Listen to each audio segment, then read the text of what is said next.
Sir. All right, good morning, everyone.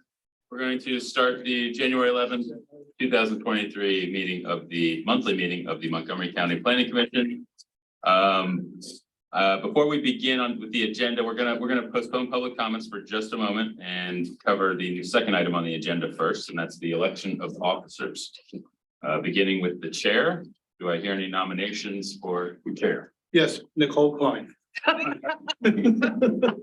Decline. Any other nominations? I make a motion for Stephen Klein to be chair of the planning commission. And I will second that. Okay, you accept, Steve? Yep. Any other nominations? All in favor of Stephen Klein being chair, say aye. Aye. Aye. Thanks. Any opposed? And the motion passes. Right, Steve, you. Thank you. Thanks, Scott. So next order of business is to nominate a vice chair. Do I have a motion for a vice chair? I nominate Dulcie. Been a nomination for Dulcie. Is there a second? Second. Are there any other nominations for vice chair?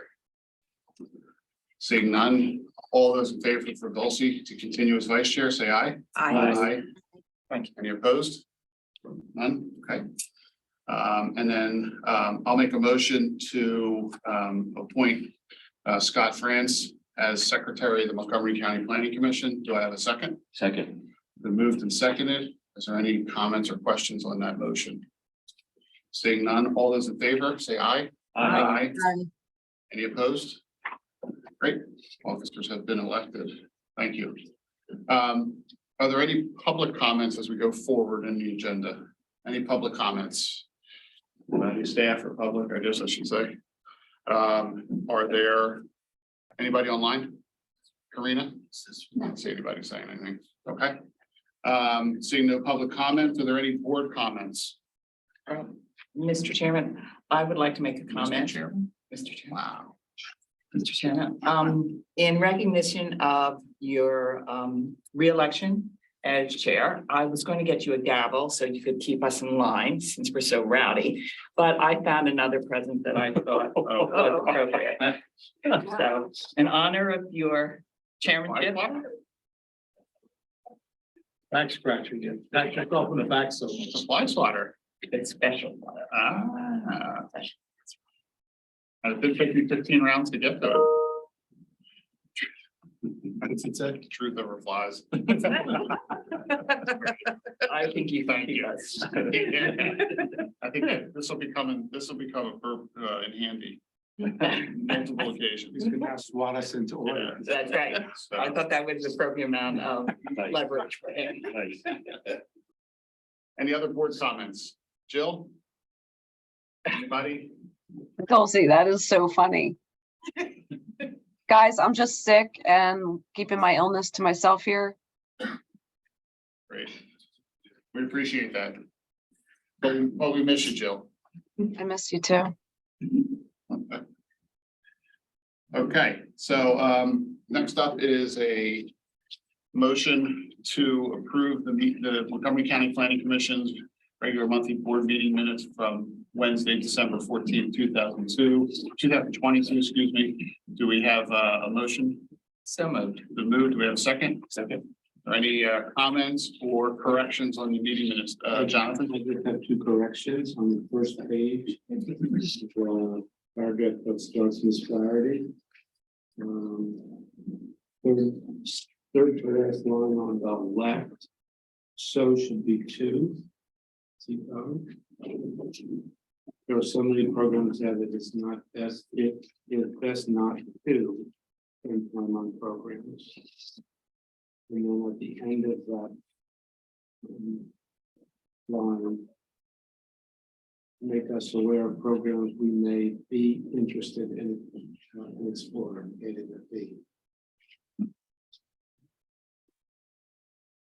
Whatever than that. Did you get that? Brian? Yes. Any other comments or corrections? See none, all those in favor of adopting or approving the minutes? Aye. Opposed? First, then we have our formation of committees. So I will go through, and as board members know, I go through I have an active spreadsheet that I work off of board members and what they've been assigned to in past years. So we are populating these three committees, obviously with one less board member. So I'm asking a couple people to take up, or myself and some other people to take up two positions. So with that, Montgomery Award, the Montgomery Montco 2040 Implementation Grant Committee, with its 4 members, will be Dulcie, Jill, John Ernst, and Jonathan Rindy. Congratulations. What, sorry, what was that again? The awards? That's the implementation grant out of Montco 2040 Implementation Grant Program. Thank you. All right, the Transportation Grant Program will be myself, Bob, and Obed. And the Montgomery Awards will be myself, Jonathan Rindy, and Nicole.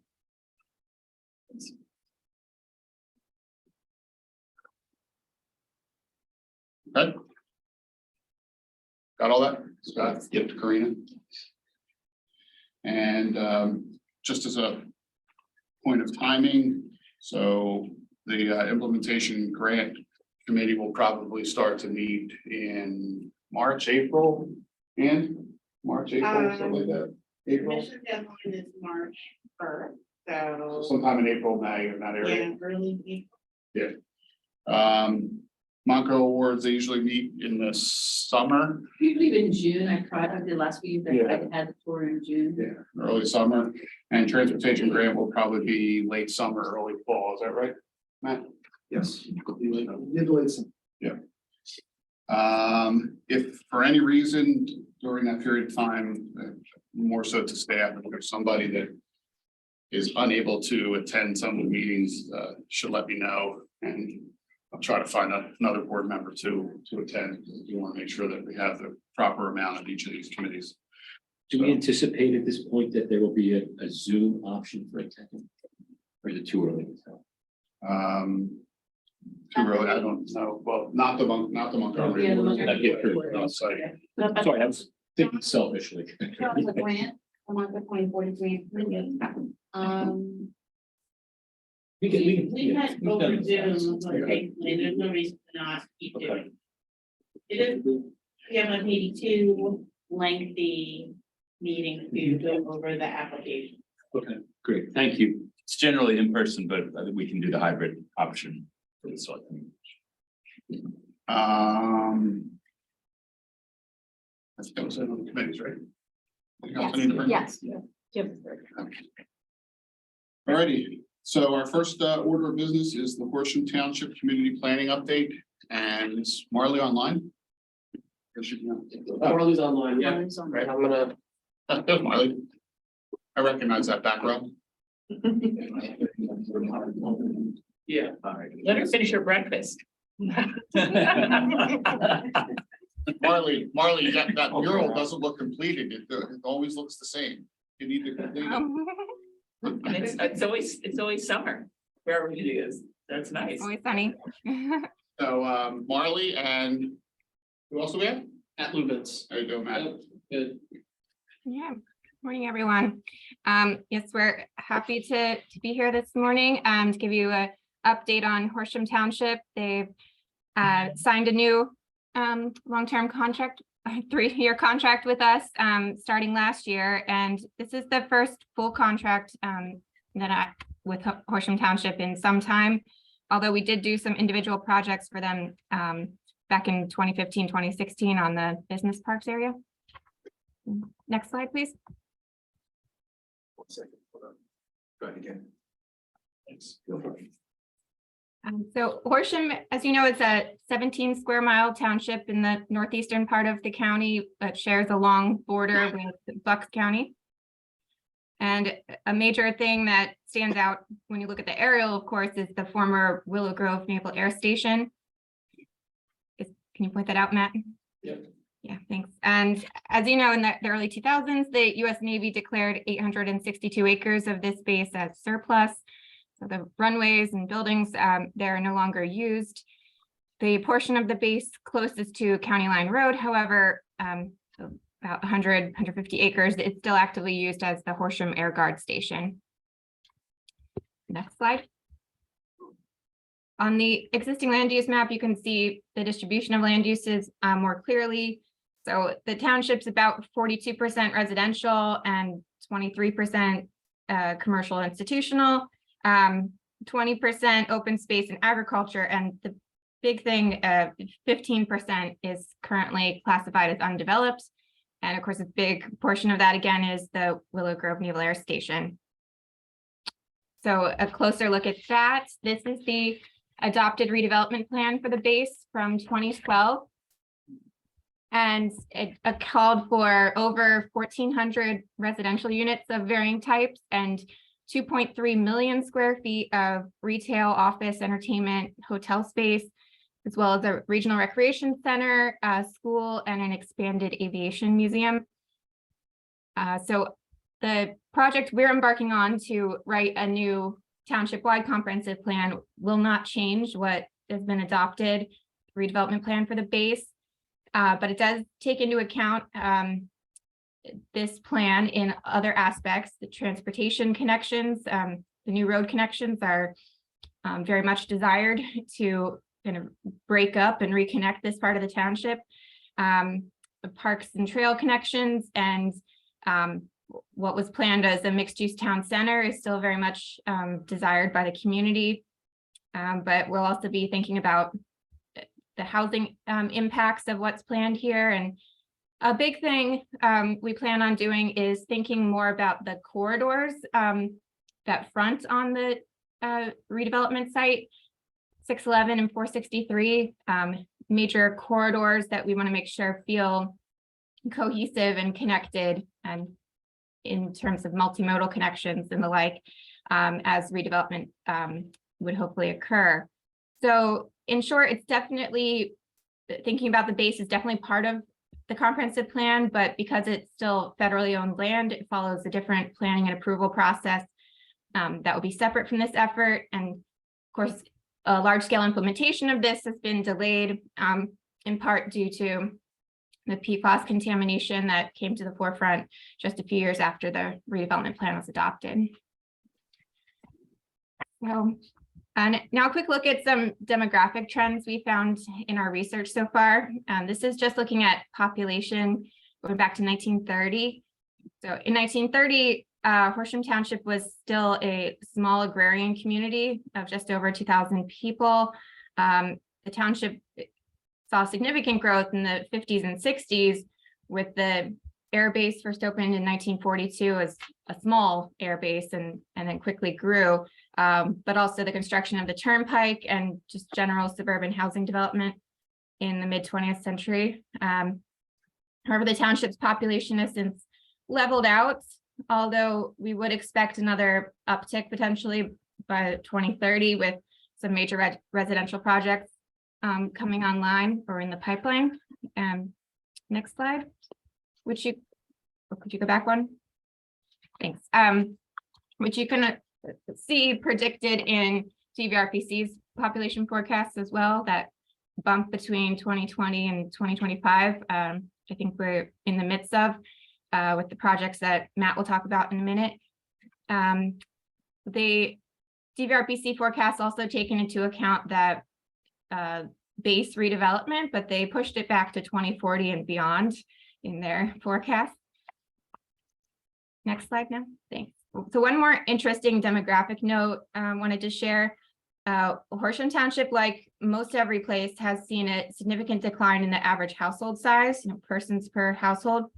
And we have data back to 1970, shows the steep decline, bottomed out in 1990, and then surprisingly, and I haven't seen this in any of my other communities I've done this analysis for, but Horsham's average household size has been increasing since 1990, and in 2020 was actually almost back up to its 1980 level.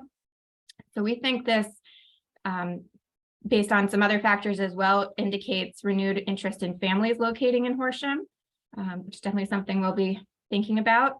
The township also has a younger median age, 39.8. much lower than the county, and most neighboring municipalities, actually 10 years younger than Lower Gwynedd median age. So we think that might also be an indication of that trend. So now I'll hand it over to Matt to talk about some land development activity. I'm going to touch on a few notable recent land developments. The first, 555 Flats, which is located at Drescher and Whitmer Roads, near the 611 and 276 interchange. This was completed in 2020, 256 units split between 1 and 2 bedrooms. And it's the first multifamily apartments built in Horsham since 1974. Regency at Waterside is under construction currently. This will be the second age-restricted housing development in Horsham, 496 units.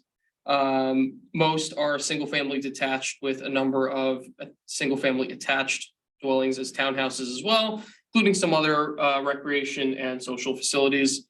And this is located on the former Limekiln Golf Club. The only other age-restricted development is in Horsham is the Carriage House Manor. This was a development for a distribution warehouse that we actually received late 2022. This is pretty significant. It's located next to Grammy Park and the Naval Air Base up on County Line Road. And the proposal was for 2 buildings totaling 324,000 square feet of warehousing. But this was just submitted, so it's hasn't been approved yet. And the last one, some variety of commercial improvements on Welsh Road. There's been a number of land developments near Blair Mill on Welsh Road, including improvements to the Horsham Gate Shopping Center, the addition of another hotel and an Outback Steakhouse north of Horsham Gate, and some more redevelopment just west, the demolishing of a office building, replacing a retail building, including the Copper Crow restaurant, and more development with the Wawa and Chick-fil-A just west of this center. And in addition, the activity across the street over in Upper Dublin, the promenade. So a lot of the significant improvement potentially could be in anticipation of the new turnpike connection down in that area. So hand it back to Marley. Thanks, Matt. So as mentioned, our main project now is to write a new township comprehensive plan. Their last comp plan was from 2011. And we've also reviewed their historical comprehensive plans and all other studies that have been completed in the interim. Next, the major push in 2022 was public outreach, really getting the word out about the comp plan. We've had booths at 3 township events throughout the year, just trying to get feedback from folks, let them know what's going on with the project. This was one activity, just really an icebreaker, conversation starter with folks to ask them what they most love about the township. And we heard a lot about township parks, their power line trail, the fact that it's a safe community, their township library and schools. Next, we also had a more extensive online survey that we received 1,297 responses, and just a lot of great information that will feed into our individual chapters going forward. In addition to that, we hosted an open house in October. About 60 residents came out and were able to visit these 4 topic area stations set up around the community center, ask questions, just learn more about the township and the comp plan. And that all culminated in a draft vision statement that we released last month. And there's a follow-up survey online available to receive additional feedback on this, but it's a vision statement that describes where we've been and what people love again about the township today. And then there are 5 aspirational statements that in 2045, which is kind of our long range planning horizon, Horsham Township will continue to be. And then it lists the ways that it'll be a community connected through its historical resources, through its natural environment, through its transportation network, sort of thing. So as we continue with the comprehensive plan this year, a major topic will continue to be a transportation network, which Matt has some more updates on.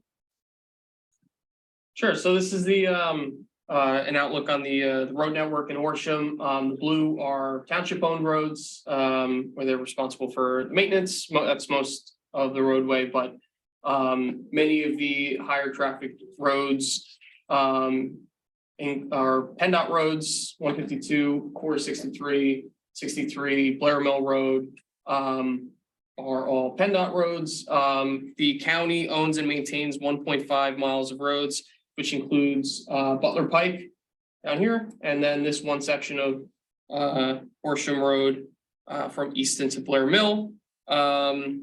Montgomery County Roads and Bridges maintains county-owned roads and will review HOP applications for new developments that will have access to the county roads. Some improvements that are completed or ongoing here. There's a number of improvements on Blair Mill Road in conjunction with Upper Moreland. That's going on in 3 phases. The first phase, including improvements at the eastern end of Blair Mill and Easton, is complete. Phase 2, anticipated completion by the end of this year, is widening eastbound Blair Mill approaching Easton Road, improvements at the intersection of Blair Mill and Commerce/Whitmer Road, and some improvements here at the intersection of Blair Mill and Horsham Gate/Willow Grove Point shopping centers. And phase 3 is a future phase, improvements to the northern and eastern corners of the intersection of Blair Mill and Easton, and some other pedestrian improvements throughout the corridor, and the widening of Blair Mill Road to 5 lanes from Welsh to Easton roads. Some more improvements on Horsham and Limekiln here on the intersection. Those are recommended in the Route 611 transportation study to provide additional capacity through the intersection. That could include new traffic signals, 5-foot wide sidewalks, ADA curb ramps, and new signalized pedestrian crossings. Project funding included $1 million from Commonwealth Financing Authority and $3 million from PennDOT Multimodal Transportation Fund.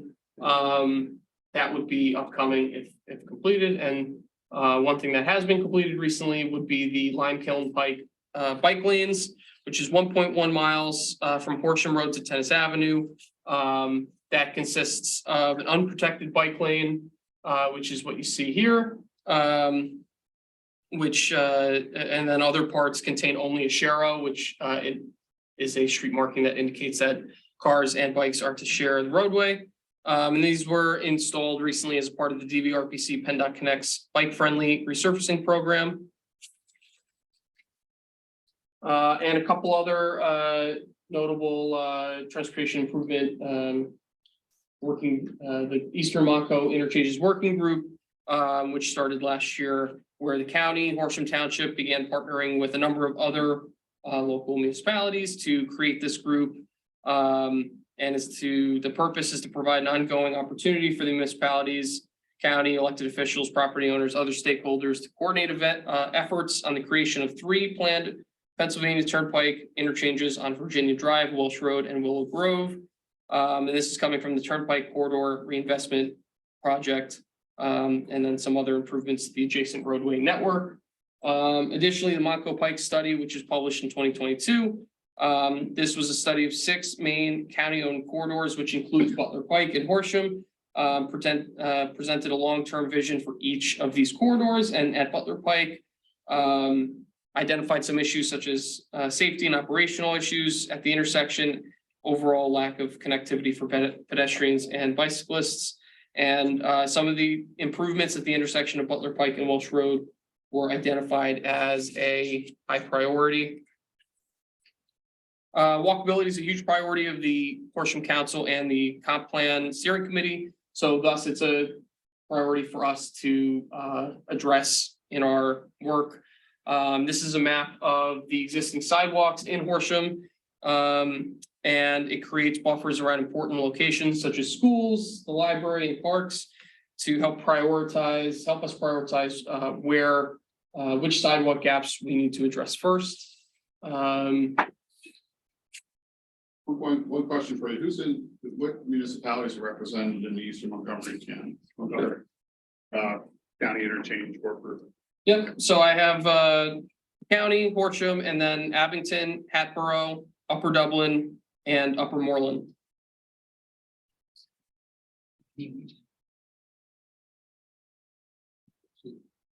Upper Dublin and Upper Moreland. Thank you. Quick question. Yeah. You showed the designated bike lanes Mhm. that have just recently been installed, and then there's the shared bike lanes. right? Yes. Has there been any kind of study with regards to the number of accidents that occur on strictly a bike lane or a shared bike lane? In other words, if, I think Marley brought up the safety, or you brought up the safety issue. I'm also concerned with the safety issue for the bikers. So is there any accident reports or anything in that for the bike lanes we've put in during the last couple of years? That's a good question. I'm not sure. I don't know if I have that information at the top of my head, Marley. I don't know if you do. So is your question related to bikes, dedicated bike lanes and then sharrows, And then shared bike lanes. where there's not actually a designated bike lane, it's just a sharrow. Right, straight. Right. Did we discuss that in the bike plan? I thought, wasn't there some? Yeah, so there's typically two types of improvements that get made in Montgomery County, and there's three that typically get made in Borough. So the three overall are sharrows, which is just a shared, marking in the middle of the lane. It's not a dedicated anything. And then you have a bike. And those are usually on pretty low traffic streets. Correct, usually 25 miles an hour, low, Right. 80 BT. Then you have a bike lane, which is oftentimes you take a shoulder and you put a bike symbol on it. It's a dedicated bike lane. They have those on Morris Road. And then there's protected bike lanes. And so over the years, earlier in my career, the big push was just to get a standard bike lane. Some. Most bicycle advocates want protected bike lanes. That's the one of the three that typically doesn't happen often in Montgomery County, because you need a lot more width in the roadway to have that protected bump. So that said, most of the times we only get sharrows or standard bike lanes, and we haven't pulled any crash data on what those are. We really don't have a lot of miles of bike lane in the county, but there are studies in cities around the country where they look at some of that, and that's probably the best data. Okay, I'd be interested in seeing if we have a chance. Yeah, I think about the one on Morris Road because I use Morris Road a lot. And up there, when it gets to 363, it's confusing. I mean, I always think to myself, okay, is anybody coming from before? Because if I want to make a right-hand turn, I have to go across, and it's, what is my responsibility? And who's going where? So Well, there's also bikers' responsibility, and you see all the time, a bike sometimes drives as a vehicle, but when it suits them, they act as a pedestrian. And so sometimes it's difficult to predict what a particular biker is going to do. So everyone's responsibility is a little bit, Well, they make choices I've that, spoken because like down the shore, some of these bikers they like cut in between the two cars that are waiting for the red light and. Right. Look like Stephen at one time. the crash data is very valuable and it's good to look at, but Right. we also have to go into it recognizing that it's not just the vehicle that may be making a bad decision. Certainly. May also be the biker. So trying It's to joint evaluate responsibility. those trends and how it relates to the facility itself starts to become a little bit muddy. But it's important to look at it. Yeah, in Horsham, it's not just the bike lanes too. They have the power line trail that cuts across the township, and I think it's got 5 or 6 at-grade crossings. And they all have different, the trail's been built over time, so the crossings all have different combination of pavement markings and flashers, and the length for which they flash can vary. So that's something we've gotten feedback on and want to take a closer look at if we can make recommendations on making that more consistent so that it's more predictable for both users. I think it's interesting with Horsham. I know Bill Walker's been there now for quite some time. And I worked with him when we were doing land trust work, and he was very, very interested in that connective component, making the community attractive and and functional for young families, but everyone who's using their open space. And I think it's a very interesting study that they're now back as a partner with us for planning, because we have all these things. It's a younger community. It may be growing a lot more. There's a connection. And is the power line's going to be connected? Is that going to be eventually connected to our cross-county trail, hopefully? Yes, that's the plan. So this is a great segue to talk about the trails. So, yeah, so part of what we have here, Power Line Trail runs. It is 5.2 miles as it's currently constructed. If the cross-county trail, which is going to be in this sort of area of the map down near Marley there, when that gets ultimately connected, the Power Line Trail should be connected to it. So whether that's Horsham building the trail a little bit further, or the adjacent municipalities creating a connection to it. Because I think we were looking at the most recent proposal or the approved plan for that doesn't bring it up to this exact point where the Power Line Trail ends, but it will be close enough that a connection can be built eventually.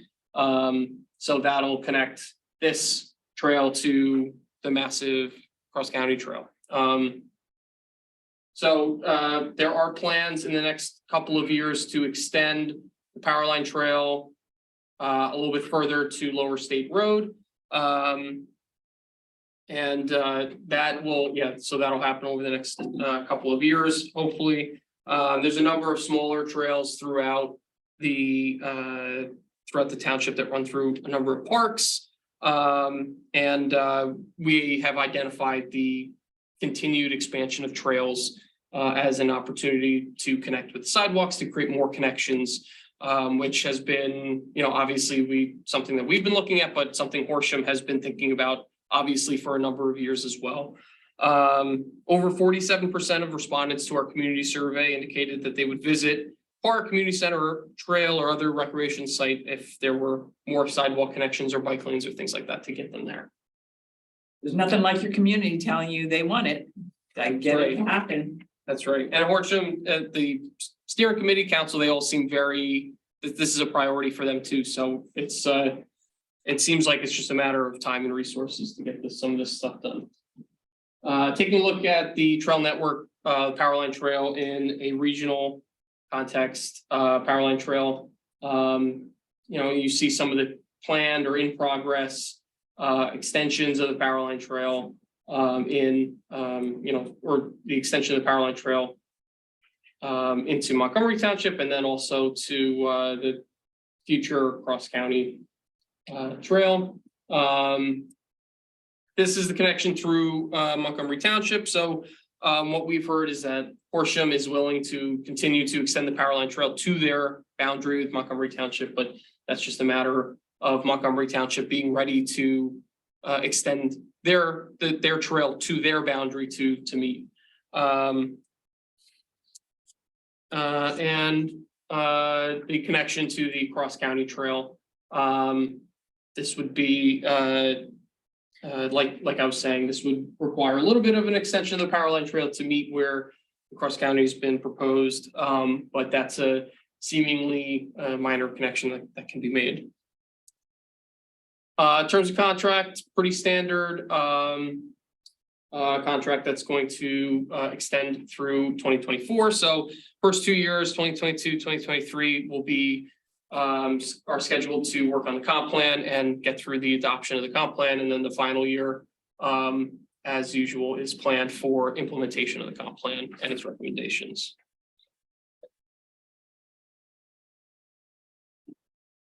Any questions for Matt or Marley?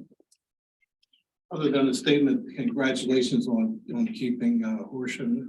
Obviously, it shows that the staff for Montgomery County Planning Commission, more specifically you two, are doing the job that townships find very important to them. So that was a compliment. Yeah, they've been great to work with. It's an exciting project.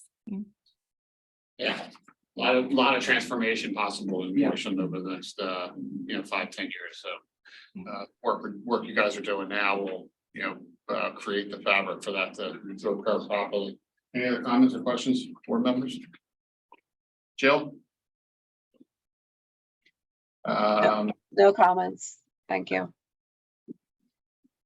Okay, well, yeah, thank you very much. Thank you. We'll move on to our next agenda. I'm sorry. Couple things happening. Out into the woods. Yeah.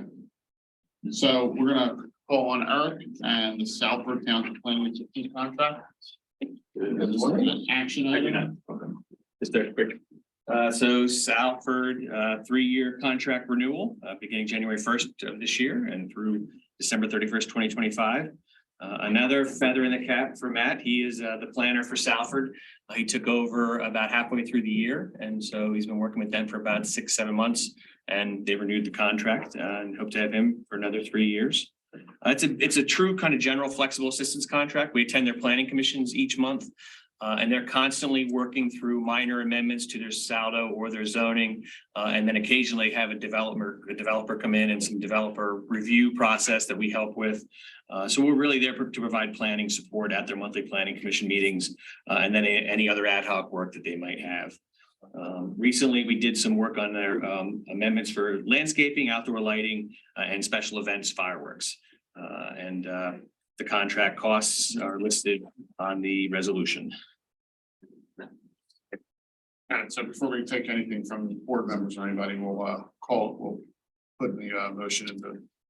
So before us, we have MCPC Resolution 23-1.1 Community Planning Assistance Contract Resolution of January 11th, 2023. Consists of contract number 297 for Salford Township from January 1st, 2023 to December 31st, 2025. Total cost is $64,890, split evenly between the county and the municipality. And I so move. Is there a second? Second. Good. And second, are any comments or questions from board members on this contract? You know, I think Eric has worked with Salford for years, but I think it's interesting to recognize that Salford, being part of the Indian Valley Regional Planning, has been able to, it has helped them maintain the rural integrity of that community, which was so important. And if they had not been in regional planning, I think our planning systems would be a lot different. Yeah, absolutely. And, you know, Salford and Upper Salford, as part of the regional planning, both got rid of all of their commercial industrial zoning. They were able to share those uses with primarily Franconia and Lower Salford, who have significant industrial zoned land kind of along that 309 connector. And they have existing sewage capacity, and that's where it should go. And the Salford and Upper Salford were happy to let it go. And the reason that really works from a ratables perspective is because it's the same school district. And so they're not losing any ratables from their school district. And the local taxing is not really relevant. Those are really small rural communities. Yeah. That those communities and those community elected officials understand the benefits. Absolutely. Yeah. Yeah. And Salford's done a great job of preserving open space as well. White's Mill, they've continued to expand and do some great work, and they have some natural lands preserves as well. Sorry, Jonathan. Historically, was that a process? The municipalities didn't want to work together? I mean, I would say in the 20th century, you know, the 60s, 70s, 80s, it was a challenge, and there were many. It's a very interesting story, not for today, but how the tenacity and the perseverance of the Montgomery County Planning Commission brought those communities together. And first 10 years, maybe a little bumpy, and now it's they're 4 planning entities, and they're institutionalized. Yeah, they met informally for about 10 years, partly with the Chamber of Commerce. And then in the late 90s, they formed the Regional Planning Commission and adopted the Regional Comprehensive Plan in 2005. They've done an update in 2015, and we'll be starting an update for the 2025 this year. So it'll be their second update, third plan. So it's an interesting segue. So I served on the transition advisory committee for the governor-elect, and we just finished our report, which is going to be submitted to the senior staff. Anyhow, one of the things that I was able to get written into our committee, which was for local government, there's several committees and subcommittees within the group, was about rural Pennsylvania and the state becoming actively involved in getting them to do regional planning. One of the biggest issues in Pennsylvania rural communities is that they don't have they don't have comprehensive planning, they don't have land use planning, they don't have infrastructure planning for the most part, and the counties are not like Montgomery County, they're not set up that way.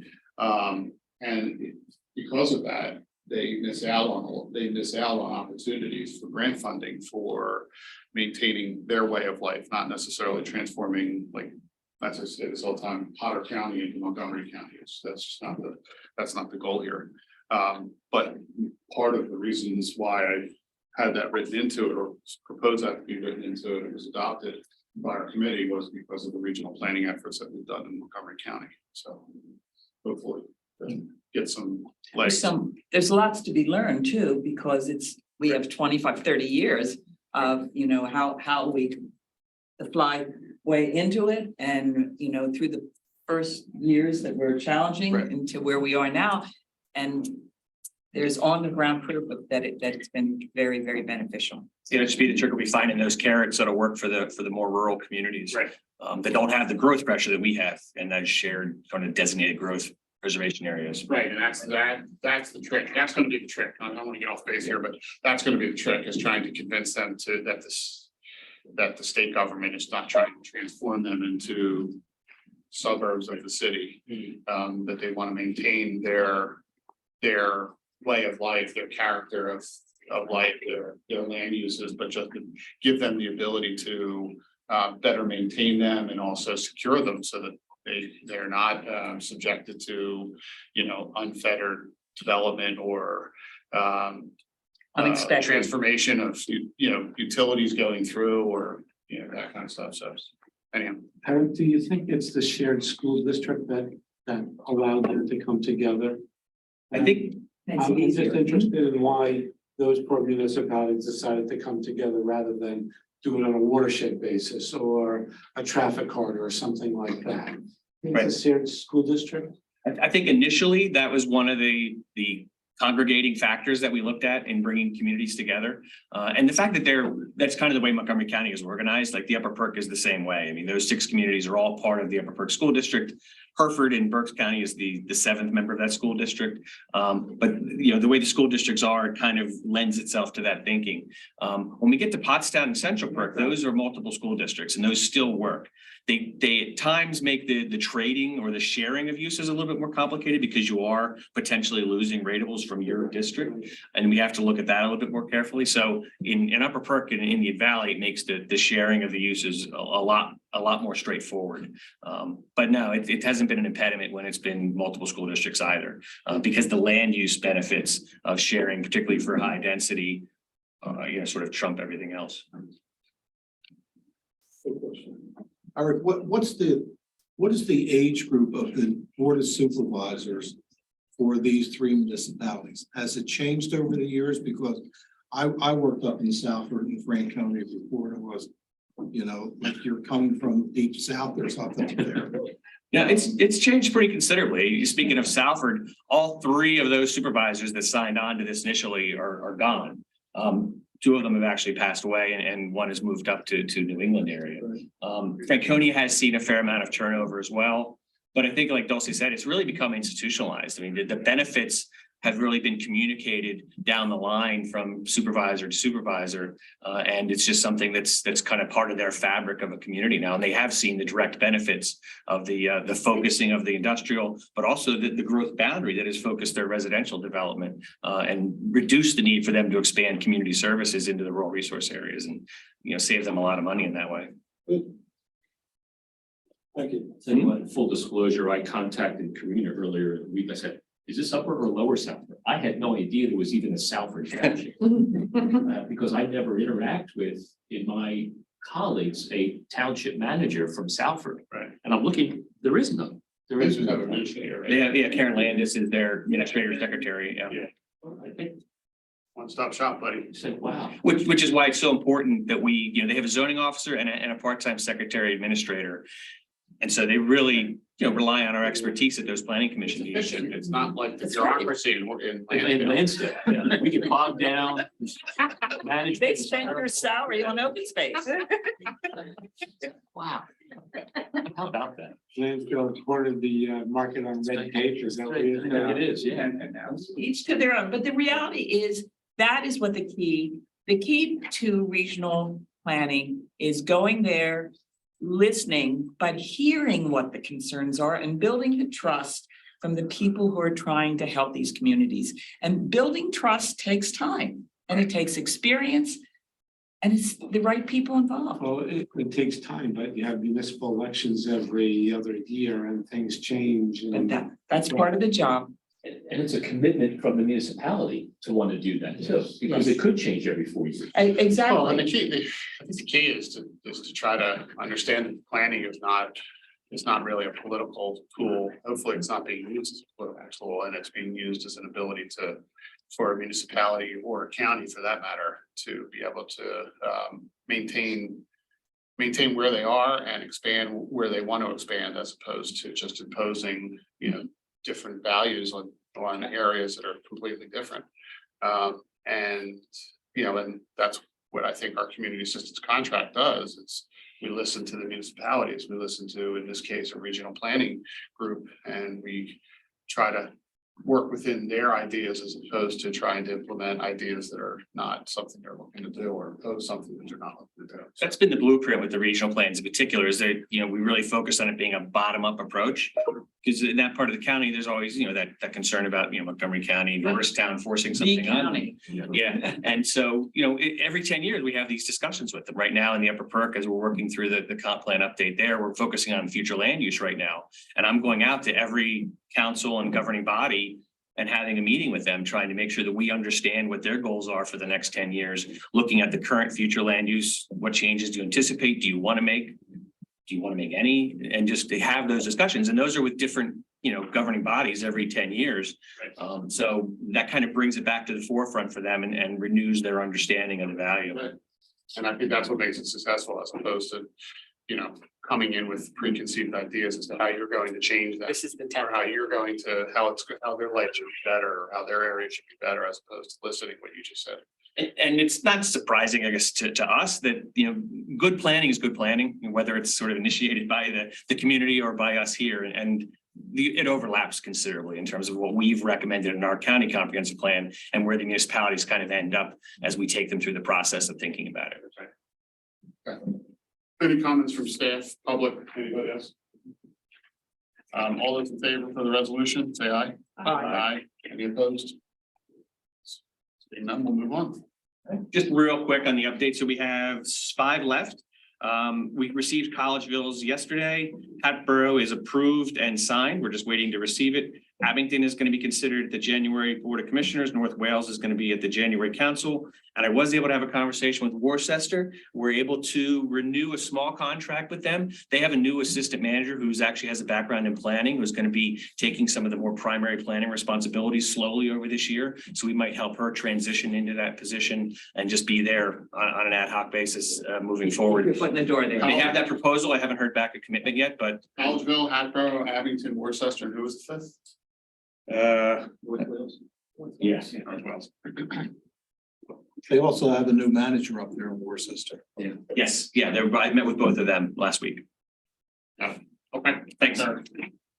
Next up is Ann, the Montco 2040 implementation grant program update. Okay, How apropos. I was gonna say, Jill, John, and John. Really, the only people that need to listen are. Pay Joel, close attention. John, and Check out.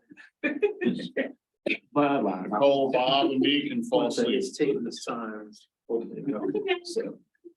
Don't know why it's taking this time opening up, but. It's So when you take responsibility, you get Building power. the suspense. Yeah. We get to give out money. That's fun. It's fun. Thinking. I always find myself in an awkward spot because we typically have an application. Right. Well, and I did it last year. Yeah. We helped Scott, do you municipalities hear- for several times. Fill- Yeah. Scott, do you dare fill the dead air with the latest county gossip? Yes, yes. Wow. No, Truthful gossip. It's reported, I guess. So. Yeah. It's reported what? Commissioner Narcowich has been named Oh, to he did come out? the Secretary of Human Services. Oh, nice. Yes, it has. Yes. We emailed the whole. Commissioner Fitch is the new elected or new designated Secretary of Health. No, Secretary of Human Services above Secretary of Health. That's what I was curious about. So how do they replace her? And the court nominates a new, they appoint a new commissioner. So the last day is the 17th. Oh, the same party. Of the And same the party. courts will appoint someone to replace, and then they'll reorganize, presumably on the 19th, if the court's appointed for them.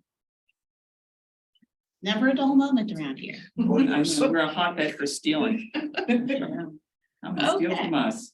All right, so the Montco 2040 Implementation Grant Program. I have tried to keep this short, so I know that most of you are already familiar with what we do with this program. This is just an opportunity to bring you all up to speed on any changes that we made to the program guidelines and an update on where some of our projects stand. So we had minor guidelines changes this past year, mostly due to some of the requests from the board to clarify some of the administrative guidelines. There were some concerns about how projects were being completed and having someone sign off on the projects being completed to their original specifications and for any other regulations or laws that were in place. So we put that into mostly the funding agreement. So someone is signing off on that officially when they are granted the monies, and it's in our guidebook as well. Otherwise, most of the details are the same. The application deadline is coming up. I will have lots of reading to do shortly, I guess. And we again have 2.5 million in funding for this year, but we always get more requests than we have money. So it is up to the committee to make the tough choices and figure out what projects rise to the top. Municipalities are the primary applicants, but they can partner with other organizations. I've already had a question from Schwenksel on that matter. So I do expect to see some creative applications coming our way. Between also. What's that? Maybe Lower Gwinnett also. Maybe Lower Gwinnett They also. were talking to Gwinnett Mercy, Yeah, okay. that's some trail work. Between 2016 and 2022, we've had 180 applications and made 113 grants for nearly 13 million in funds. But again, we have more than 23 million in requests. We can never make everybody happy, but we do our best to make sure that we are giving out money equitably. So I'll show you the map that shows all of the county and where the money has gone in a moment. The average grant award has creeped up a little bit to 114,000. But we are really giving money out to projects of all types. It's at this point easier to count how many municipalities haven't gotten funds. Abington, Steve, I want to make sure you see that Abington is on the map now. I know. So I had breakfast with Rich Manfredi last week, okay. and I was hammering on that. So they have a safe routes to schools and other nearby facilities project underway. I think we have given grants to 51 municipalities. I was counting this morning, I counted 11 white municipalities, which makes it 51. It's terrific. So we're doing okay in making sure that municipalities are receiving grants. Why not White Marsh and Why not White Marsh and Montgomery? I'm not sure I've read any applications recently. I've from- applied early a couple times, but yeah, we haven't heard much. We haven't heard, They've that is applied. surprising to me too. It's in managers. Maybe this is the year. Who knows? Our focus categories have remained unchanged, and Walk Bike Montco is getting the biggest share of I'm our sorry, can we go funds. back to that map? Yes, I apologize. sure. Out of the ones that are white, do we not have community assistance contracts with any of them? Well, Southwards there. Salford, we have no community assistance contract with Franconia. Franconia did apply last year, but we weren't so fond of their application. Telford, we work with, I believe. Right, Hanover. Hanover, Fredericksburg. we have a contract with. Upper Pottsgrove, we have a contract with, and we have regional planning contracts. Contracts with, sorry, we don't No. have contracts with Telford or Upper Pottsgrove. Okay, Not for Frederick, we're down in Virginia. no, to Upper Pottsgrove. I would say only New Hanover, Salford, Rockland. and Rockledge. Brent Athey did. Wait. I'm all confused now. Which ones do we have community assistance contracts with? That are- We have community assistance contracts with Salford, right? We just talked about that, Yeah, and New Hanover okay, and Rockledge. okay, but not White Marsh. We have Montgomery, close, Franconia, we have close and- ties to White Marsh Township, so What's that? that's, we have close ties to White Marsh Township, but Right, no contract. I don't, got it. I don't know if Eric's in the room, but we have regional planning assistance contracts with Franconia and Telford. So they do actually have these tiny regional contract should things know. with us. They should know that this exists. Yes, They all know. And Upper Pottsgrove, actually. got it. Okay. Thank you. Okay. Back to the focus categories. Walk Bike Montco does get the biggest share of the monies, but it has also been the focus category that has existed the longest. We consistently get applications for trail improvements, sidewalk installations. I know we've got another sidewalk project coming our way soon, so they seem to be straightforward projects for municipalities, which is great. We just talked about Horsham wanting to focus on sidewalks. I think it's something that municipalities care about working on. Status of grants. I skipped over 16, 17, and 18 because they're all done. Either the projects are done, the projects have been withdrawn. So I'm moving straight to 2019. Most of the 2019 projects are done. We have a couple that are still outstanding. The stormwater improvements in Cheltenham, the business park, lighting in Horsham are still underway. Oh, I forgot to make Cedar Street Park in Jenkintown. That's done. It should have highlighted it green for you. That's what I get for finishing the presentation this morning. Royersford Riverfront Park, that is almost done. Really almost done. Like, work is currently underway to finish that phase of the project. And Twining Valley's trails are also nearly completed being installed. Upper Moreland's signage and wayfinding project has mostly been completed. I believe they're waiting on the installation of their two bigger gateway signs.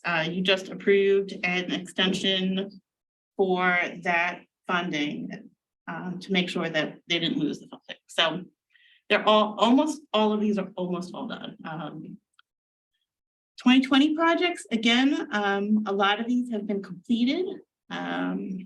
The North Wales Center Street pedestrian connection is nearly done. They're waiting to install, I wouldn't call it a sign, but they have a gateway display that is part of the project that has not been installed yet. The water trail signage for the Perkiomen region, I believe, is also nearly done. I've talked a little bit with the project manager there, working on that.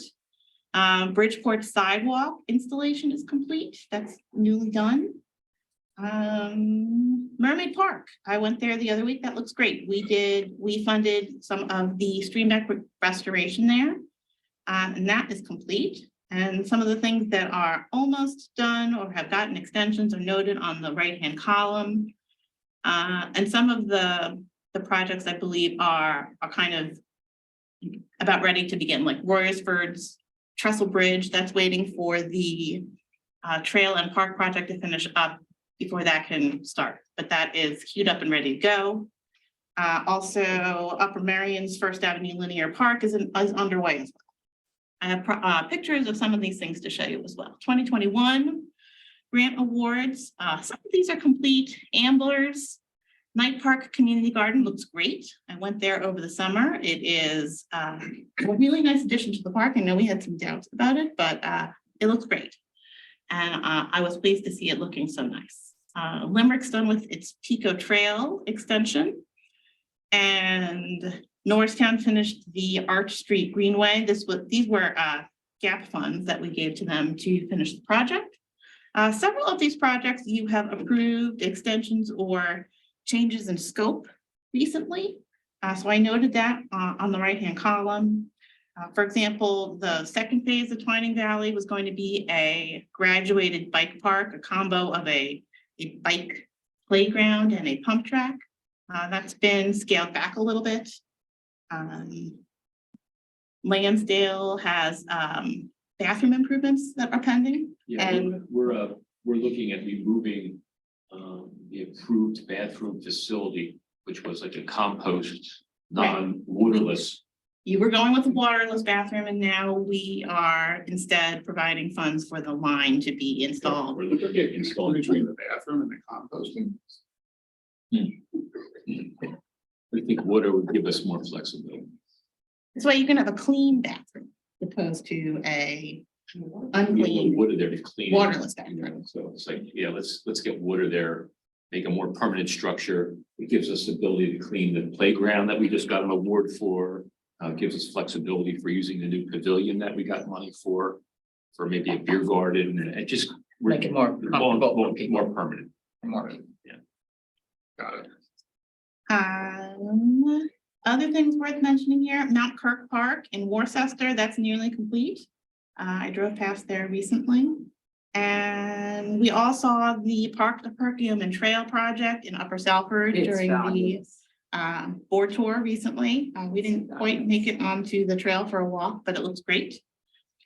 2022 projects, all are done. Just started. They're brand new.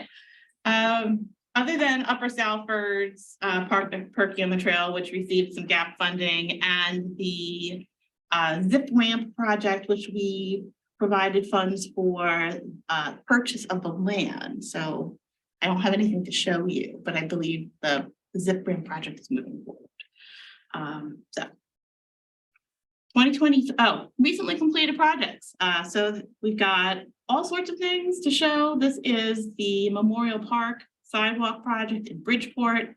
This is the Mermaid Park stream bank restoration underway. It has been completed. Here's Jill. With some happy property owners and their new sidewalk in Lower Moreland. Here is the ribbon cutting at the community garden in Ambler. This is the Cedar Street Park in Jenkintown. Here's Donna and Chloe looking excited to be hanging out in Upper Salford. Last but not least, we've got the Arch Street Greenway project in Norristown. This is the Mount Kirk Park parking lot and little bathroom facility here in the back in Worcester, and the sidewalk installation in North Wales. That being said, March 1st, everyone, that's when our new applications are due. I look forward to working with all of you on the grant committee this year. We're all available for manual labor and ribbon cuttings and what have you. So I look forward to all my VIP invitations to come. So that's it. Jonathan, you got your shovel ready? I thought I'd get the big scissors, and cut the ribbon. Yeah. We make golden hard hats for. Could you send me the email, the program guidelines to this? So I Sure. can take a look. Yeah. Yeah. Thank you.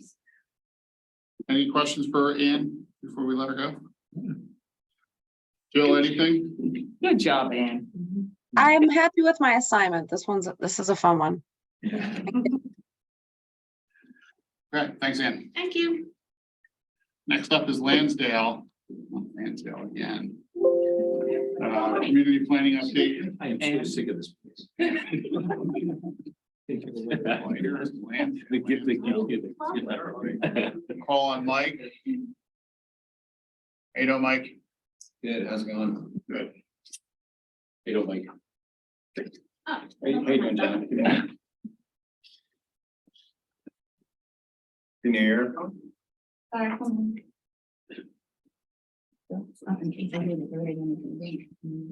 Because we've heard a lot about Lansdale, I only got like 5 minutes. Okay, so I'm Mike Narcowich, Community Planning Assistant Manager. I'll talk about the Lansdale contract renewal. And this contract is actually from 2022 through 2024, so we're already a third of the way into it. Just a little background, the regional setting, Lansdale is located in the North Penn area. And we've got some interesting graphics on here. In the future land use area, just to give you some sense of the future land use policy going forward. The purple area is the employment residential area, which is traditionally the industrial area in the borough. The red is the downtown, which we are calling mixed use center, future land use category. The beige is the predominantly residential area. And that is generally single family detached and semi-detached. And the pink is also commercial and mixed use, but it's smaller scale. So it's offices and more institutional uses than in the red. And then in the dashed blue circles, those are the transit oriented overlays around Lansdale's 3 train stations. Lansdale has undergone significant population growth, and the population growth as a percentage is about twice that of the counties in the last 10 years, about 13% compared to about 7 or about 14%. One of the interesting components is the Asian American population. So Lansdale's share is 15% compared to the county's 8%. So again, it's almost double. And a lot of that's being driven by the South Asian population. When you look at the specific Asian groups, so Indian and Bangladeshi. The reason why that is? That makes sense. That's just why We have 2 mosques in town. they just settled in that That we location. know of, there might be other, there's a lot of meetings and rooms and things like that. Yeah, it's, from what I understand, there's been a large influx due to the fact that the family members are just bringing people in. And it's I think it's one of the largest Bangladeshi populations in the county, at least from what we've been led to know. When we look at employment, one of the interesting things is manufacturing. It's still the second largest industry in the borough. So that's jobs located in the borough, whereas it's 4th in the county. And that's important. Lansdale is trying to hold on to manufacturing jobs and the possibility for industrial employment for a diverse economic base. And jobs pay well. In Montgomery County, manufacturing jobs averaged $104,000 salary. That's a high number. Is that because they're more high-tech manufacturing jobs? I think so. That's my understanding and they're demanding more educated, highly trained employees. There may be fewer of them, than we were used to seeing in the past. And then there's mechanization, greater use of technology in place of workers, but then you also need people who know how to operate those and who have the necessary training and education. Where's the manufacturing in Lansdale? I mean, is there that much? Small, it's really small, it's sporadic. Yeah. I mean, it's But very paying an small. average of 104,000? Yeah, that's surprising to me. I'm gonna quit my job and, That's countywide. right, yeah, and that's just for manufacturing only, correct? Not the- Yeah, and that's from the Census of Employment and Wages, 2021, so. The Commerce Department, the county Commerce Department has put a lot of emphasis on manufacturing and it's in the last, 5 to 10 years and even at the grassroots. Didn't the we high have a school job levels. fair that really focused on Right. it? And it's changed, like the factory jobs of the old days, those moved overseas, a lot of them. So even a few of them come back, but it's high tech, it's high skill. And there's really some great career paths for people that aren't. I know, I have a necessarily nephew who's worked for 5 years for one of these, highly skilled manufacturing and, it's a good living. Yeah. He's a smart kid. One of the things we did in Lansdale 2040, the comp plan, is recommend that the borough ensure that its zoning is adjusted appropriately to prevent too much of the industrial area being used for multifamily housing.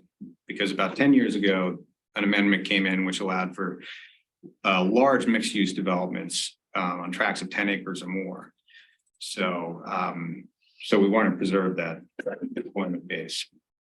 And it's also interesting because you have such good public transport.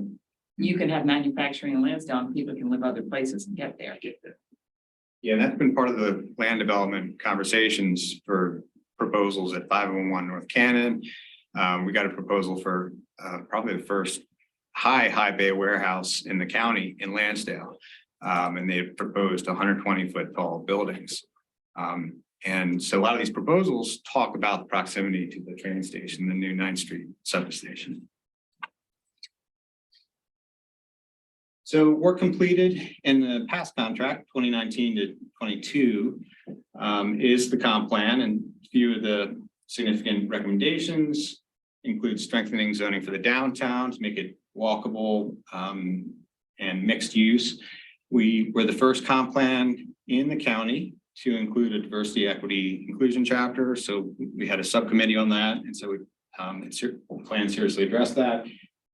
And environmental recommendations, the plan recommended forming an EAC, and I think that there was some initiative on this already occurring, but it has been formed since the plan was adopted. And establishing a riparian corridor conservation district is another big goal. Lansdale is at the headwaters of 3 different streams. So also there are major land developments, including multifamily. And that was really dramatic in the borough. So you had the Luxor, and there's the drone footage showing the construction in April. John, do you have any updates on that? Occupied, nice. Yeah, They've leased 35 units of the 204. Yeah. So it is complete. And the adjacent property to that facility is the Borough parking lot, the freight house, which is under paving and construction that will link the 2 properties. Yeah. Great. And then down below, you just see an image of approximately where the high bay warehouse would have been in Lansdale. Walnut Station is another significant one. Both the Luxor and Walnut Station have 200+ units. Walnut Station is in the planning phases. Both of them are billed as transit oriented. There's the business park expansion with an approved conditional use plan, which is 750,000 square feet. I mentioned the high bay warehouse, and now the downtown business overlay district is being worked on. And so John Kennedy is the staff planner, and so he's been drawing that up. And so we've been providing substantive reviews, maybe about 4 reviews so far. So we've been sure to get our input in on that. We finalized a draft of the sign ordinance. We initiated the redesign of Railroad Plaza, working with this design and open space section. And we participated in different public events and had some mini surveys and interviews. And then we've addressed certain topical issues at the borough's request, like parking best practices, electric vehicle charging stations, housing affordability, and most recently, economic analysis for the boroughs downtown, working for Stephen Barth, who's working on a potential marketing campaign for the downtown's businesses. I took the opportunity to just prepare a simple audit. It had been 2 years since the plan had been adopted. And in the interest of making sure the plan doesn't sit on a virtual shelf, just sent this with a spreadsheet highlighting the priority 1 recommendations, including progress made on them. So whether they're complete, whether they're in progress, whether it's something to bring to the fore right now and take up as a planning initiative. Everything on that one. And going forward, will assist the borough with implementation of Lansdale 2040.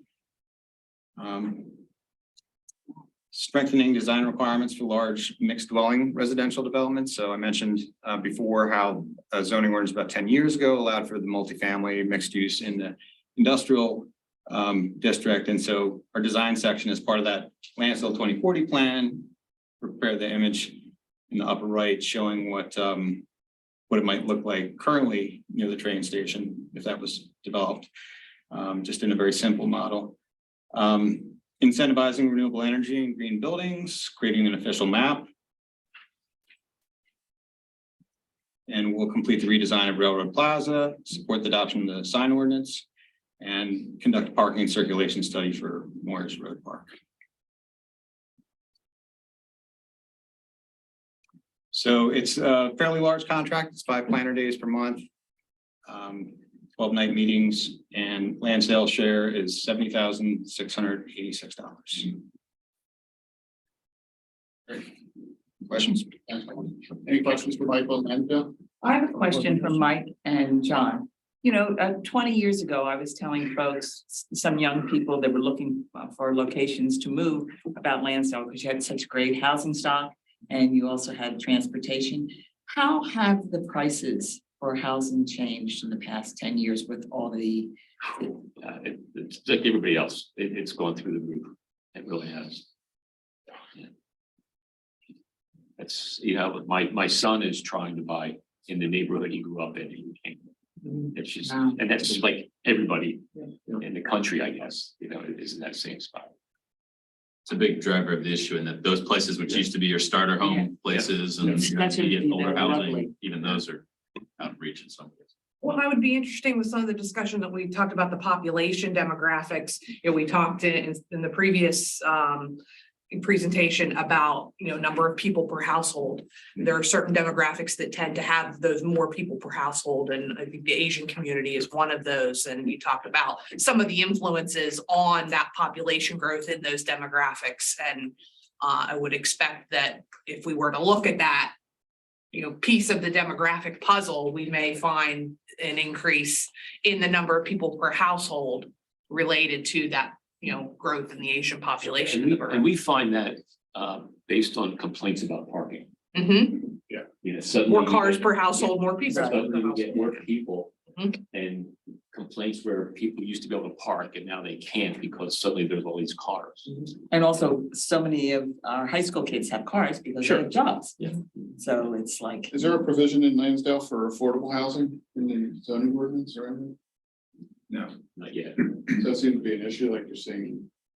For some of our elected officials, they would like to see it. And I think for some of our planning commission members, they feel that there's enough in the borough already, affordable housing opportunities, and they don't feel that they need to regulate it.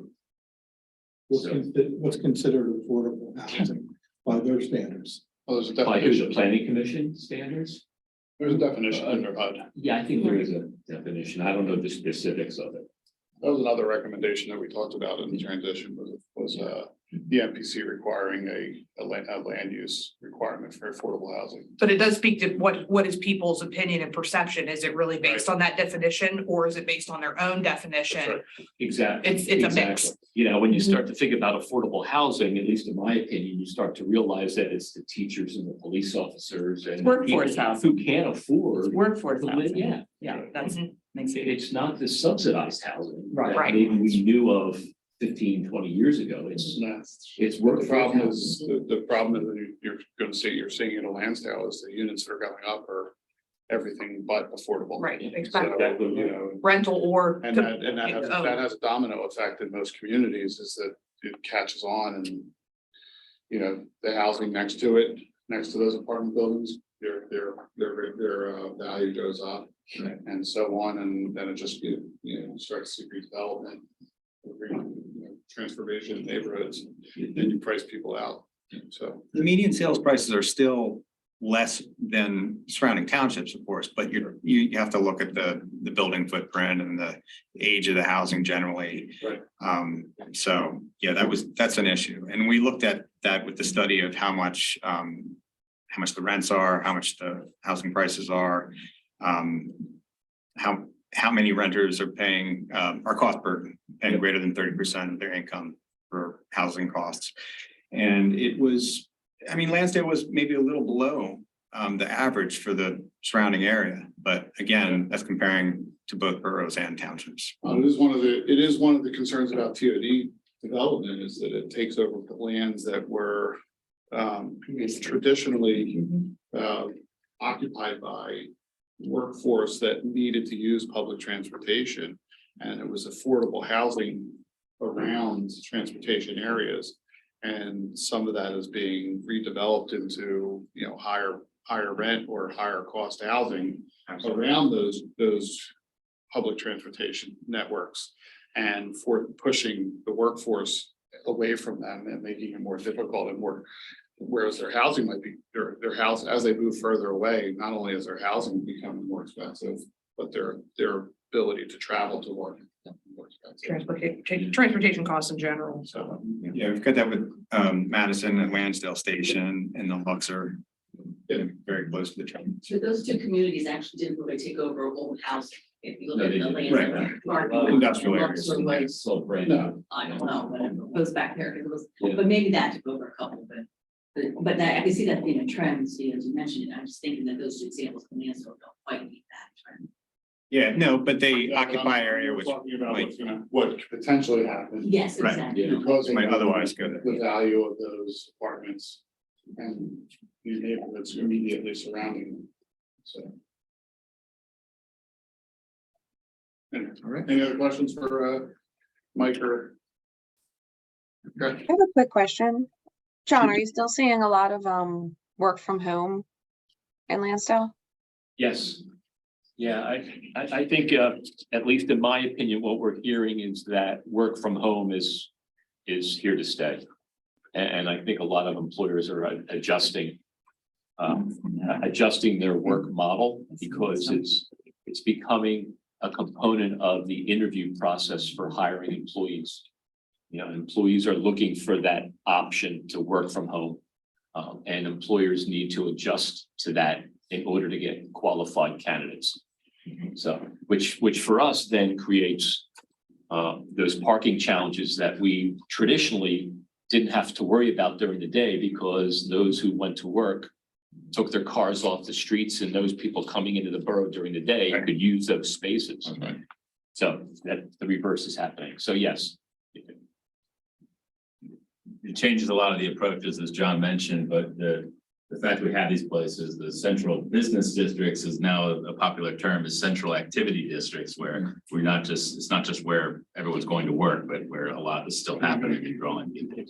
Places like Lansdale still have the ability to do. Yeah. Yeah. Okay, great, thank you. So next up is the work program discussion, and I'll call on Scott and. Yeah. Staff. Drew wants to kind of join us up here. We got a full cast for you on this important item. So we'll have the participation of our management staff as they get the opportunity to talk about some of their exciting projects for 2023. While Robert loads the PowerPoint. So this, you've had the draft document, I believe, since December's meeting. We passed it out. Friday, you received the all the final edits for the most part that were put in. Of course, until this morning or yesterday, there were still a couple of things that we found out, just fixes or things that got left out. So what you have on your desk now is the final. I don't anticipate any other updates or need to update to it.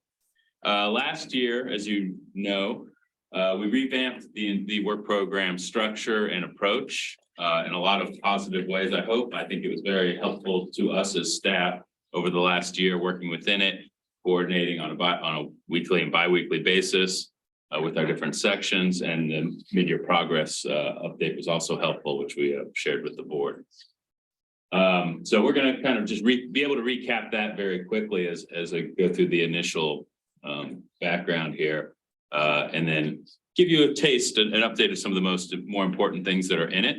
You're not going to hear about everything, and we don't want to spend the time that would take. But as you know, if you had a chance to look at it, there's still a lot in here that we won't be covering today. If you go to the next slide.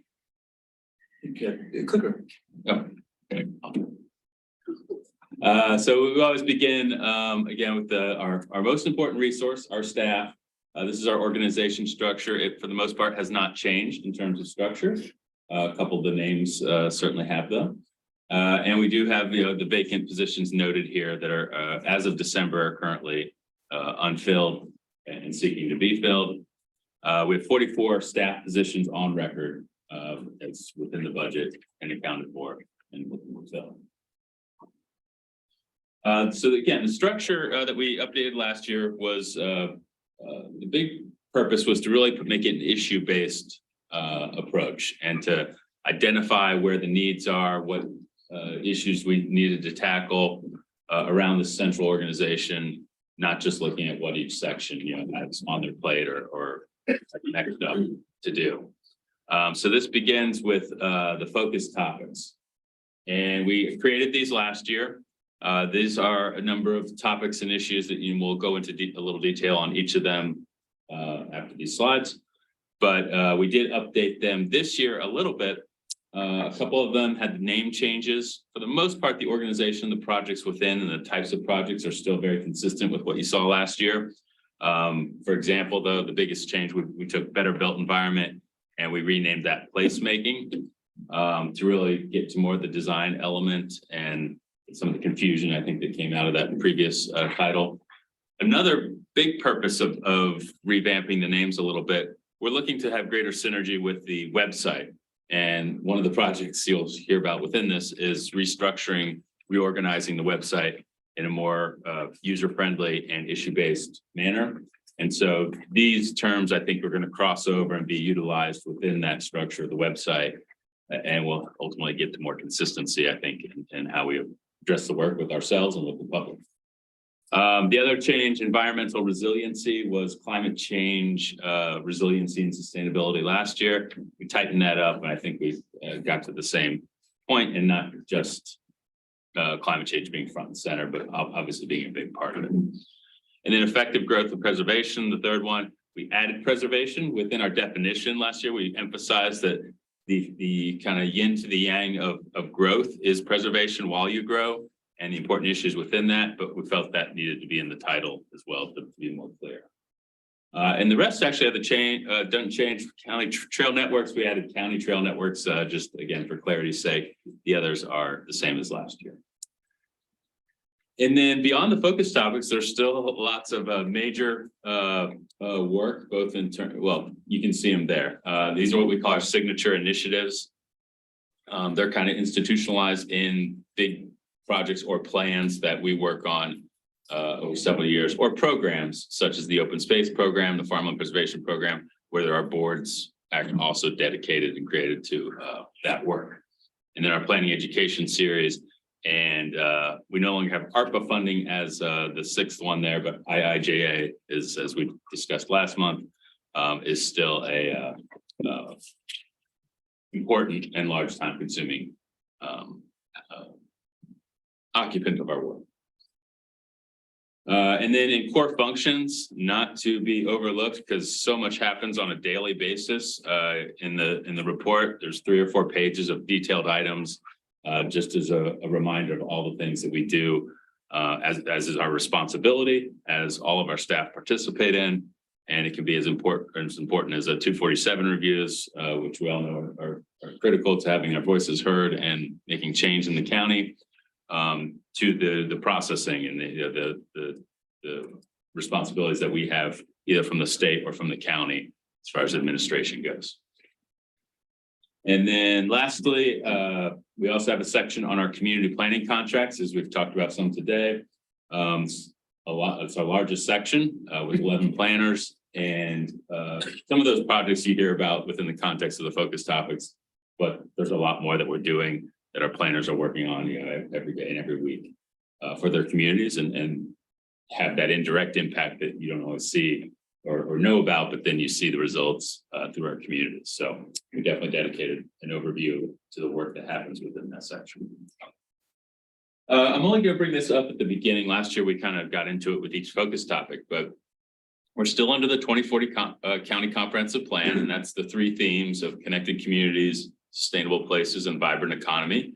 So when these topics were created, there was still the focus on making sure that they tied into those themes as well. And this Venn diagram kind of illustrates where they fall within each. And it's interesting, some are more dedicated towards a single theme, others cross over and affect multiple themes. I think it's pretty telling that right in the center, you see effective growth and preservation, which didn't have enough space to get that full name in there, but that one is in the center as it goes through all 3. And when you look at that topic and the work within it, we probably have more sections within our department working on those projects or crossing over. It really exemplifies that those silos are long gone or not as important to be tied to as they were in the past. And then the structure, again, if you had an opportunity to look at it, it's set up very similar to last year. Hopefully it's easy to read and easy to see the projects and understand what they are while keeping it brief. We do identify the lead sections that are behind each project. And then in many cases, there are other sections that participate to help get that work done. In addition to partners that are outside of the county or outside of the department, we identify many of those as well. And then finally, very important, this was also pointed out last year, is this concept of timeframes. We're not just, the work program does not say what's going to happen between January and December, identifies those long-term elements where we're doing work now, but it's going to be a continual process and might be going towards something that doesn't come to final fruition or has different phases, 2 or 3 years out. So especially when you look at the length and the list of work in here, know that only those short-term projects are expected to be completely finished within 2023. Medium-term projects go beyond that, but usually only a year beyond. So 2023 to 2024 is the expected completion. And then long-term would go 3 years or even more if necessary. Some of them might be considered ongoing more appropriately. But we looked, of course, there's projects in here that were in the program last year. They might have been medium or long-term or even a short-term that didn't get finished in 2022. So we've reassessed and obviously reappropriated where that time frame is expected as things look now. All right, so now it's the fun part where you get to hear about these focus topics, and we'll start with Patty. Scott? Sorry. Good morning. Yes. I would kind of run through stuff somewhat on a quick basis so that we do have the ability to have some back and forth as opposed to getting into too much So details. set your timer. I'm supposed to do this in 4 minutes, my part. You can let me know how I do, Steve, but I'm gonna try my best, okay? So I'm gonna go on to talk about placemaking. Scott mentioned Better Built Environment got renamed. We thought this was a more recognizable and appropriate term, especially for the general public. But so placemaking is that collaborative process where we can shape the public realm to maximize shared value. We used universal and people-based design. We can engage communities both in the public and private development process to create more attractive, walkable, and economically feasible projects. So I want to talk about the 3 top, same name, different name, but the same effort. The 3 top projects I want to talk about we did in 2022 was the Fort Washington Office Park. That's where we completed detailed landscape plans for 2 sections of this 2-mile-long corridor that's in this older office park in Upper Dublin. And that's going through redevelopment right now. Well, the cross-county trail is being built and a road diet is being implemented, and we're providing the consultant, Bowles Smythe, with the landscape plans for that. We will continue this work into 2023 for the remainder of the sections. The Ambler Pickering Field Road Diet, we did this for Ambler Borough. It was adjacent to Pickering Field, one of their parks, and they were looking for a road diet as well so that they could provide a sidewalk and protect an established row of chestnut trees, as well as keeping 2-way traffic and parking. And then in New Hanover, we completed the Wasmer Tract Recreation Plan. This is a tract that is a parcel that's connected to the Township complex. It has a lot of environmental constraints, and with their input, our team worked on showing an extensive trail system through that. So, and especially these last two projects, I want to point out the importance and the value of our involvement in this is that both of these communities will be going for grants using our work, our plans to help them apply for those grants. So in 2023, if you look at the work program, there are a lot of projects in placemaking. I'm just going to highlight 3 of them that we're going to be working on. So the Lansdale Railroad Plaza. So you just heard a little bit about Lansdale. This is a short-term project in Lansdale, one of our contract communities. Railroad Plaza is in downtown Lansdale, right along Main Street and right next to the SEPTA train station. It's also adjacent to the Madison Lansdale development that we just talked about. That's a TOD development that was also showcased in our TOD model and guidebook. The plaza is the home to the famous Google Ball, one of the few in the world. And it needs a facelift, or probably more appropriately, a total redevelopment.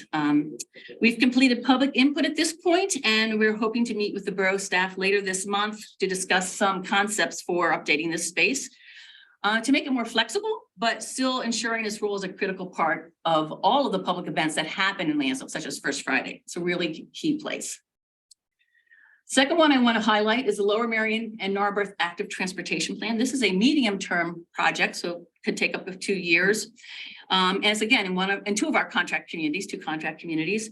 Our work program listed this last year as the Mainline Greenway.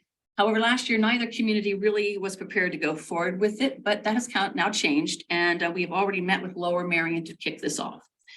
We named it in 2023, and this is a joint effort with community planning, transportation planning, and design planning sections.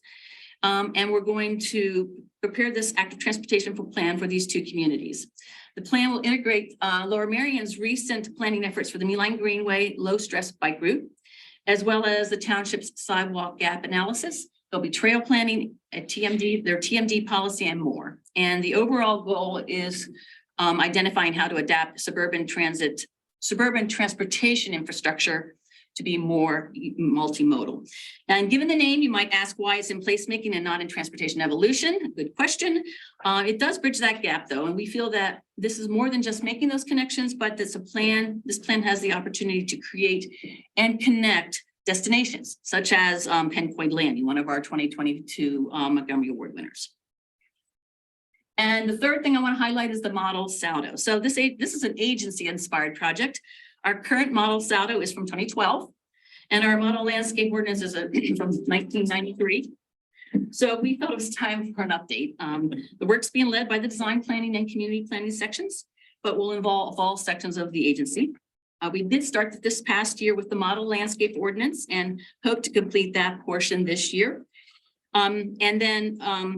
And then we'll be starting on the streetscape section, as well as possibly plan requirements and definitions. So even though our current model is often used as a resource, and I hear that pretty often, we hope this update will be more user-friendly and address some gaps we found in our current one. So that does it for placemaking. I'm going to turn it over to Drew. Good timing. I thought maybe that was the timer. She said, put your time. Keep it going, John. Patty, what's a road diet? I've not heard that before. Oh, I'm sorry. Yeah, road diet. So a road diet is where you might typically have a 4-lane highway, a 4-lane roadway. And the municipality feels that the traffic counts don't justify that, or they want to add something like bike lanes. And they'll take that 2 lanes each way and maybe make it 1 lane each way with what I call the suicide lane in between, or that multi-travel lane in between, or multi-turn lane in between. And then they gain that width, which could be 10 to 12 feet, to put something on the side. And that sometimes that's often bike lanes or sidewalk. And so in the Ambler one, that's exactly what they did. They wanted to provide a sidewalk. Can you give Steve and I a copy of the diet, see if it works?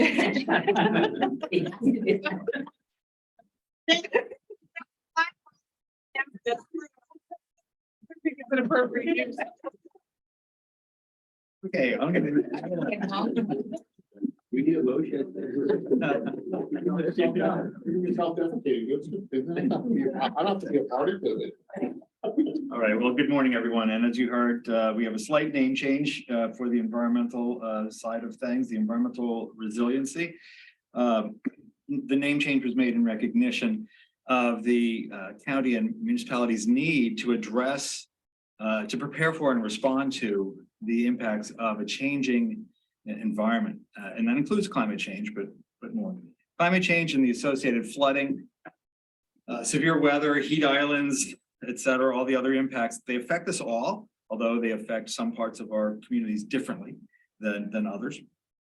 And it all puts a strain on our budgets, municipal and county budgets.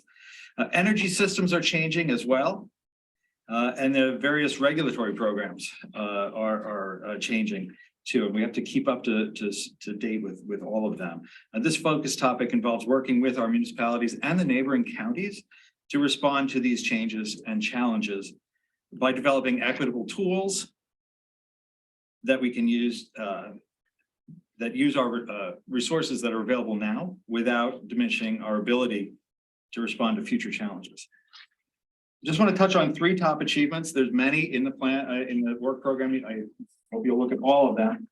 But we've recently completed a draft hazard mitigation plan. It's going out for its final public comment. It's had 3 public comment opportunities during the process, but it's going out for its final before it gets submitted to PEMA for approval.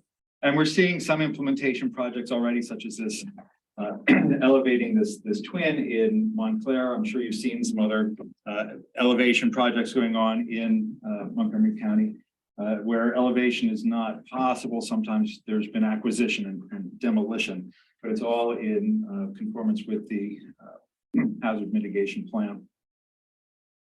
There was also the completion of a climate change action plan. This is not so much an action plan for the county, but for its communities. There are some aspects of the plan which the county could choose to adopt, but this was compiled by the Montgomery County Consortium of communities with assistance from the Planning Commission.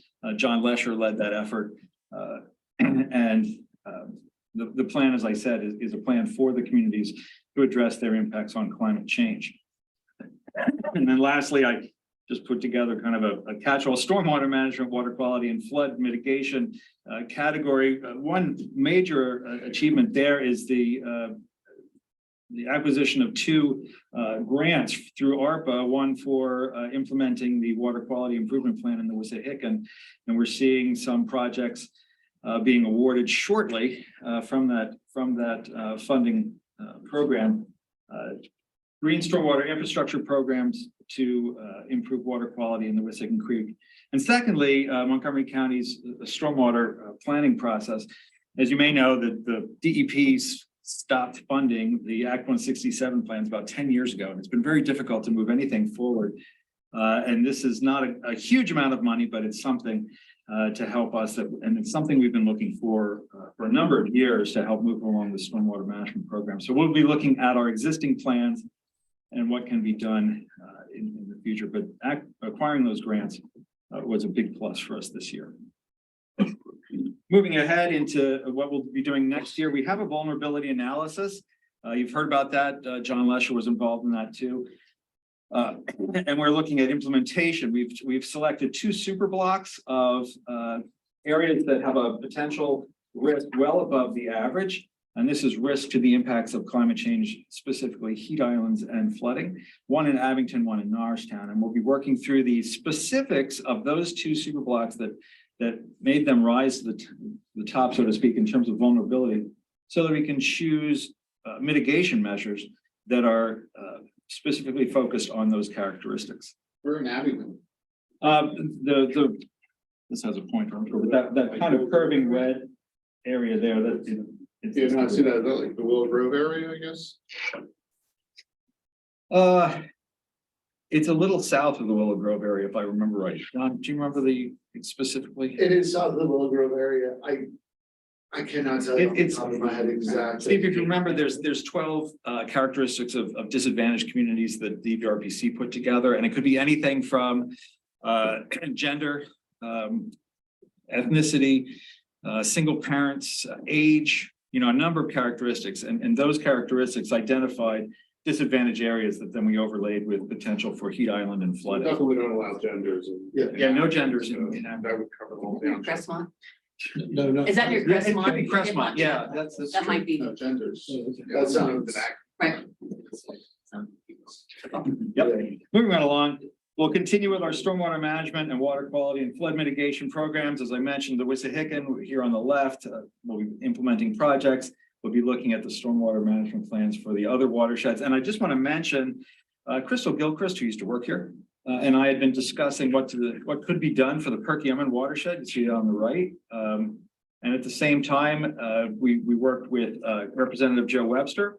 And he found $1 million for us to work on this. So we'll be pulling together a group from the 4 counties and the 55 municipalities over the 300+ square mile watershed. It's a huge watershed. Isn't it the largest watershed to the Schuylkill? Yeah, yes, it is. Thank you. I was expecting you to say in Montgomery County, but yes, to the school. To begin looking at what can be done about the flooding issues, because as you all know, we've experienced some horrific flooding, not just from storms like Ida, but from just a summer storm. So we'll be looking at that. And then our third project to highlight is some really interesting alternative energy, renewable energy work being done in conjunction with DVRBC. We had been looking at the idea of an energy conservation overlay and working into the utility solar areas. And DVRBC kind of merged us with Chester and Chester County, and they're overseeing the whole project. But we will be focusing on the energy conservation overlay work. We'll be helping Chester as they work on the utility scale solar guidebook. And we'll also be looking at our renewable energy framework, which promotes all forms of renewable energy, not just solar. But a lot of good work should be coming out of this coming year, having to do with promoting solar and renewable energy. Utility scale solar guidebook. Yeah, utility scale solar is a solar array that feeds right into the grid. And how that gets lighted, how municipalities can encourage or regulate or direct that type of facility. Of a certain size. Yeah, needs to be Not looked at. meant for an individual. Yeah, this is not just a home or a building. Yeah, this is Meant to feed into. right. Yeah, it's a certain size with its primary purpose being to feed into the grid, not to power the primary use on the site. So stay tuned on that. Yes, Jonathan. I sit on the board of the Perkiomen Watershed Conservancy. We're really interested in that Yes. study, and I know Ryan's been talking Yes, to you. I've spoken to Ryan. It's something that needs to be done. All right, great. Effective growth and preservation. Again, another slight name change. This was just effective growth previously, and we renamed it to effective growth and preservation, just to really reflect the complementary nature between the two, and that it's not just about one or the other. The top 3 achievements for 2022 we wanted to focus on was the TOD model ordinance outreach. So if you remember, this was released in October of 21, where we had a Planning Smarter event. We also released a digital web experience in 21, but we wanted to keep the implementation and outreach going in 2022. So we presented at the APA conference, a session on TOD. We also received, the model ordinance received an award for plans at the conference last year. And then we also developed a municipal audit tool for the TOD, basically allowing you to compare existing zoning around stations to the model ordinance and see where improvements could be made. So we've been working with some zoning updates in Ambler and North Wales, and we've implemented it or utilized it for that as part of those rewrites. And we're going to be looking to do more of that in 2023. I had a question about that. So somebody posed a question. Does the TOD, and I haven't had a chance to look at, does model ordinance discuss density? So the model ordinance does not, we don't put in density code, we didn't come up putting in density because the feeling was that based on the building size and other things that would control itself. But the one thing it did address was, as a bonus, some of the bonus provision was affordable. So affordable. So just to get to anticipate your next question. There are building height recommendations. Yes, as well, yes, right. By typology. Right. That wasn't actually my next question. It ties together, but I appreciate that. I'm working on a couple of projects, but projects that are related to TOD, and the question of appropriate density around the train station has come up several times. And I told them I would look into whether our model ordinance in the county had any recommendations on that, but I didn't think it did. So That model doesn't, we've been working on some other places that have talked about density and we'd be happy to share that if you want to. Yeah, that and those conversation. typologies do get at the issue in terms of the types of recommendations within each type. The key part of that guide is noting the different atmospheres around or environments around different stations, which does get to density, I think. Right. Yeah, okay. All right, and then so the second achievement for 2022 is the return on environment study. That was released in March of 2022. It was a DCNR grant. We paid eConsult to do the study for us. This was actually an update, a follow-up to the 2011 study that was a regional study, whereas this one is just focusing on Montgomery County.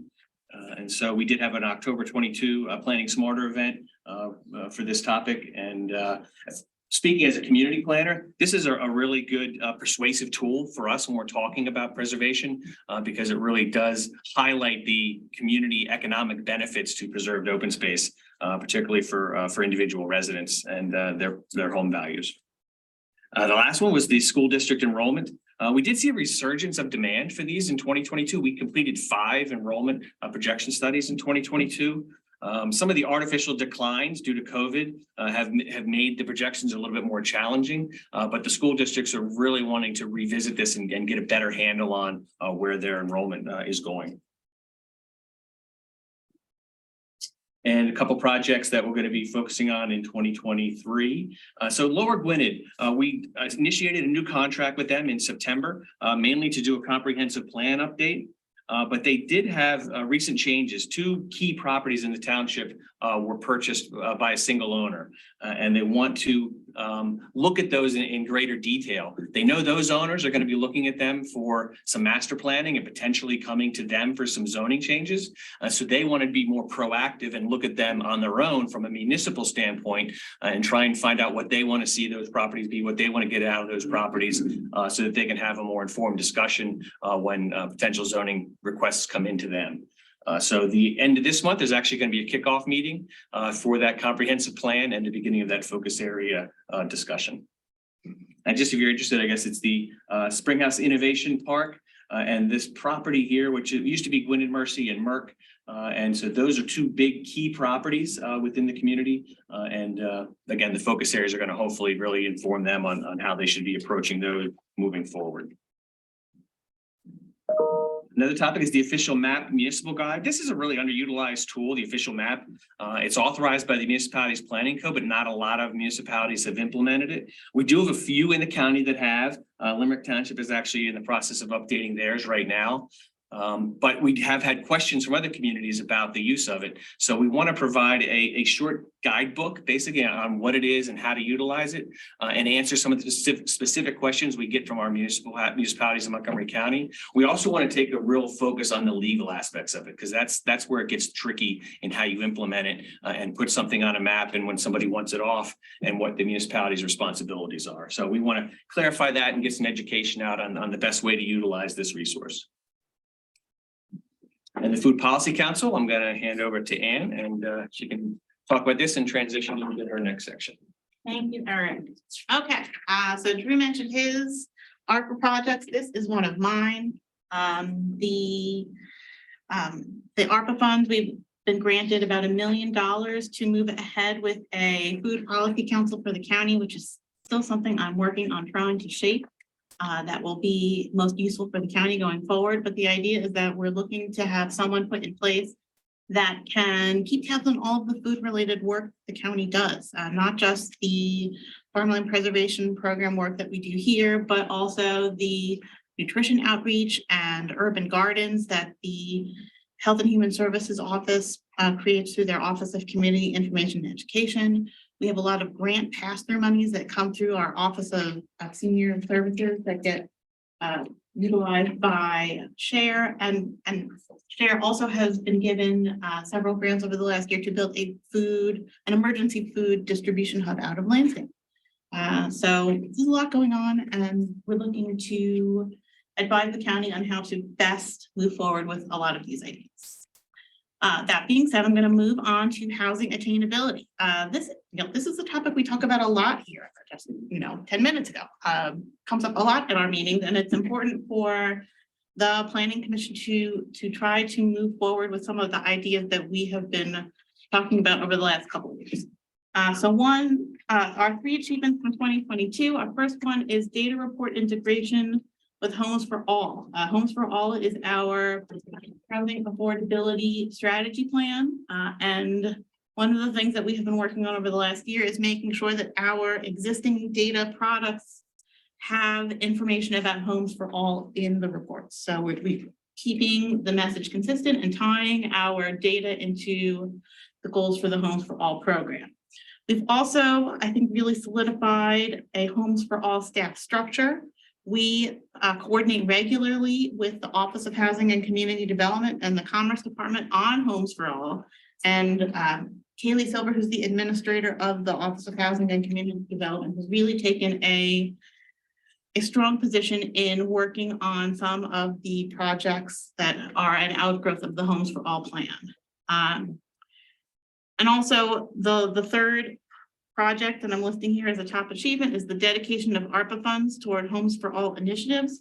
The county has allocated a lot of ARPA funds toward a variety of housing projects. I shouldn't say projects, but housing programs, home repair initiatives, housing construction programs. And again, Kaylee is taking the lead in all of this, but we are working with them as much as possible to provide them with data and background information that they need going forward. For 2023, we are going to continue working with Commerce and Housing on Homes for All outreach and collaboration. These pictures are from a forum that Homes for All put on a couple of months back on messaging. We are working with a consultant right now to try to figure out how to change the message around housing affordability to bring resources to communities that want to further this goal. Housing affordability statistics update. We are hoping to devote some time this year to updating some of the statistics that went into our Homes for All plan. This is data that's important but changes all the time. And we want to make sure that we have the right information to use both internally and with our partners, but also something that can help inform our comprehensive planning process going forward. And last but not least, this one has been hanging around on our work plan list for a while. We would like to update our characteristics of new housing study. This is something that I get a lot of questions about. People want an update to this. This is the study that we did based on 2010 census data, where we looked at the characteristics of newly created census blocks that inform us on the age of people who are moving into them, the number of school children generated per household. It's really useful information when we talk about how there are more school children that come out of single family detached units versus multifamily units. That information came from this report. Developers asked me about it, school districts asked me about it, but we don't have the new data for 2020. We are waiting on that, and hopefully it will be released this year for us to tackle this update. That I am going to pass things on to Bill.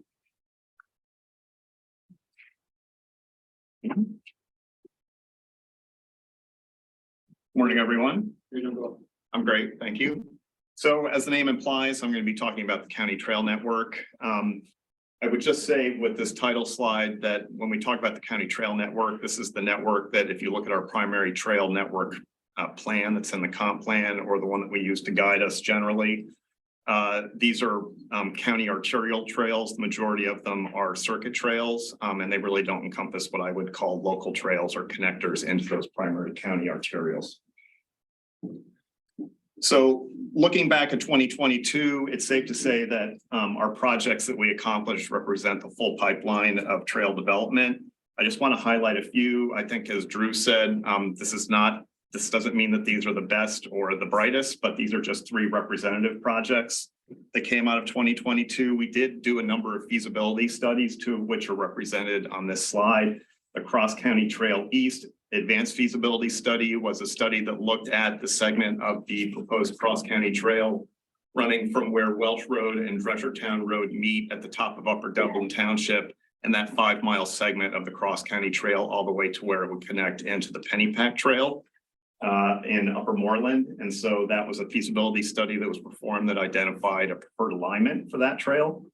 The other feasibility that we conducted, which is on the other side of the slide here, is the Wissahickon Trail Link feasibility study. This looked at the trail segment of the Wissahickon that runs from where the trail will come out of Erdenheim Farm at the intersection of Stenton and Wissahickon, West Wissahickon Avenue, and then runs from roughly Morris Arboretum up to where it would connect into the Wissahickon at Forbidden Drive. It's a very small segment. It's only about 3/4 of a mile at the most, but it really represents a key link that needs to be filled. And so that feasibility study looked at a number of alternatives for how to get there. And we're currently reaching out to stakeholders to talk about which one we want to pursue and move into engineering.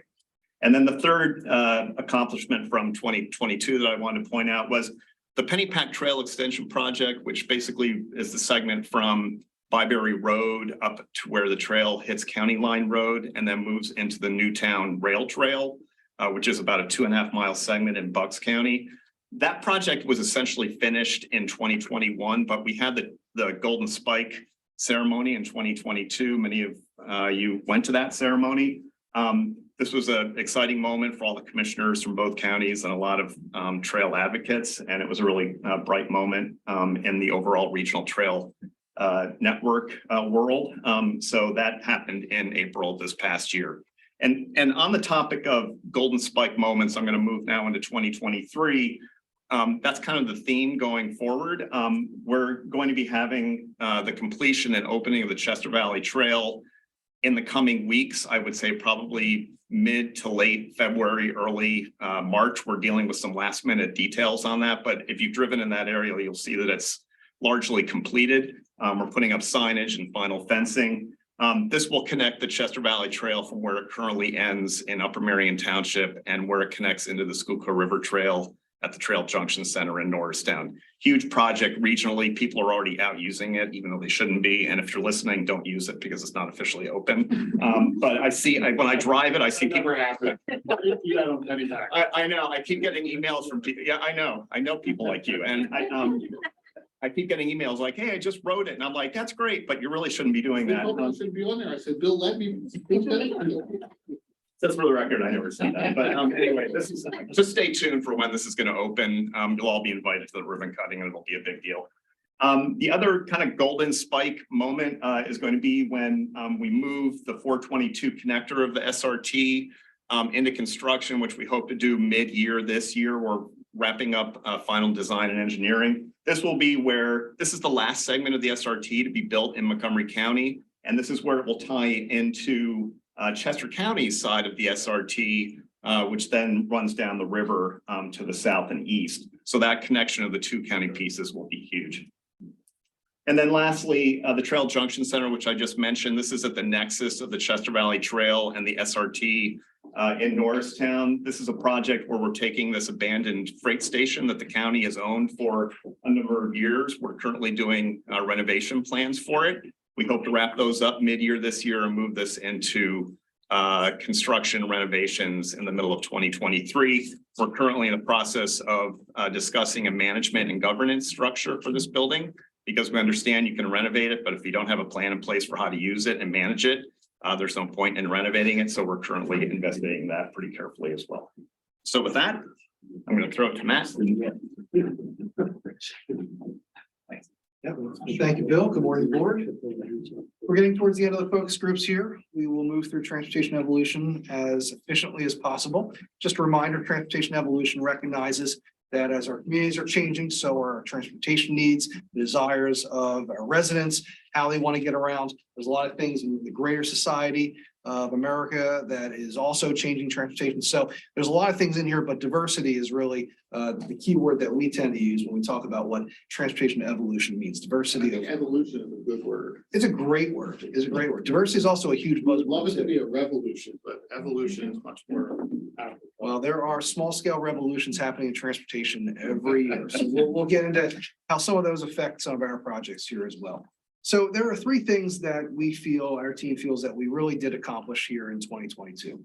First one was completing Montco Pikes. That was a $300,000 federally funded study we got through the tip to look at 6 of our county-owned roads, because we are a bit of an anomaly, right? There's only a couple of counties in Pennsylvania that actually own roads, and we are one of the larger ones, 75 miles. And so almost anything with pikes at the end is owned by us, but that's not always true, right? There are pikes we don't own, and there are roads we do. So we looked at 6 of them, and we ended up with a whole host of possible recommendations. And so the good news is, coming out of that, we've been having discussions the last couple of months with Roads and Bridges upstairs about possible new projects, some things that they might incorporate into their yearly planning and their yearly programming. So that's good. We hope to bring that to you guys in the next couple of months for where we are taking that study in the future. But that was done last year, and that was a big accomplishment for us.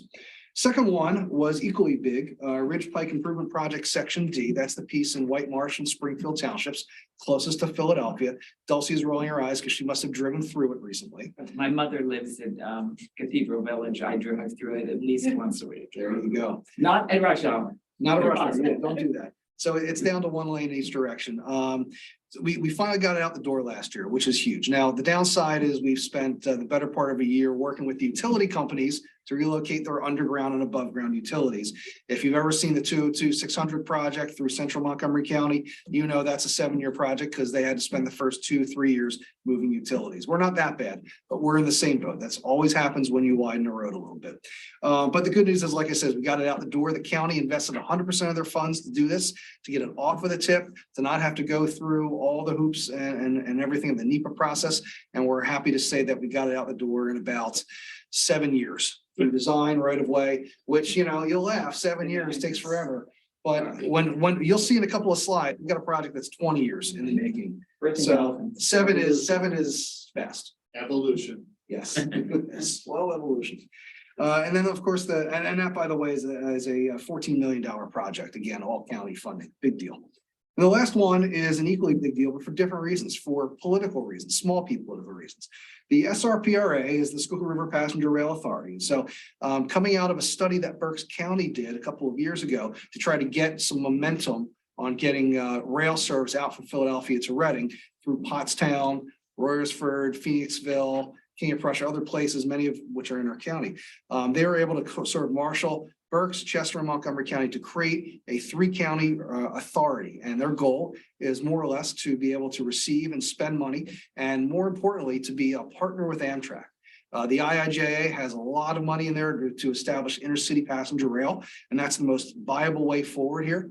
And Amtrak is probably going to be involved, but they need a local partner. The legislation, the program that would fund this sort of thing needs a local partner. And that's exactly what the SRPRA is. Scott France, our erstwhile director, is actually on the board. So it's another part of it, another thing to burnish on his credentials. All right, so what are the 3 things that we are working on this year that we anticipate in a year's time coming back and putting on the previous slide? So one of them is the Ridge Pike Improvement Project Section B. That's the one in Plymouth Township, Car Dealer Alley. That's going to get widened out to 5 lanes. So there's a center turn lane, so you don't ram into the person in front of you when they stop suddenly to make a left-hand turn. There's no utilities in this picture. No utilities.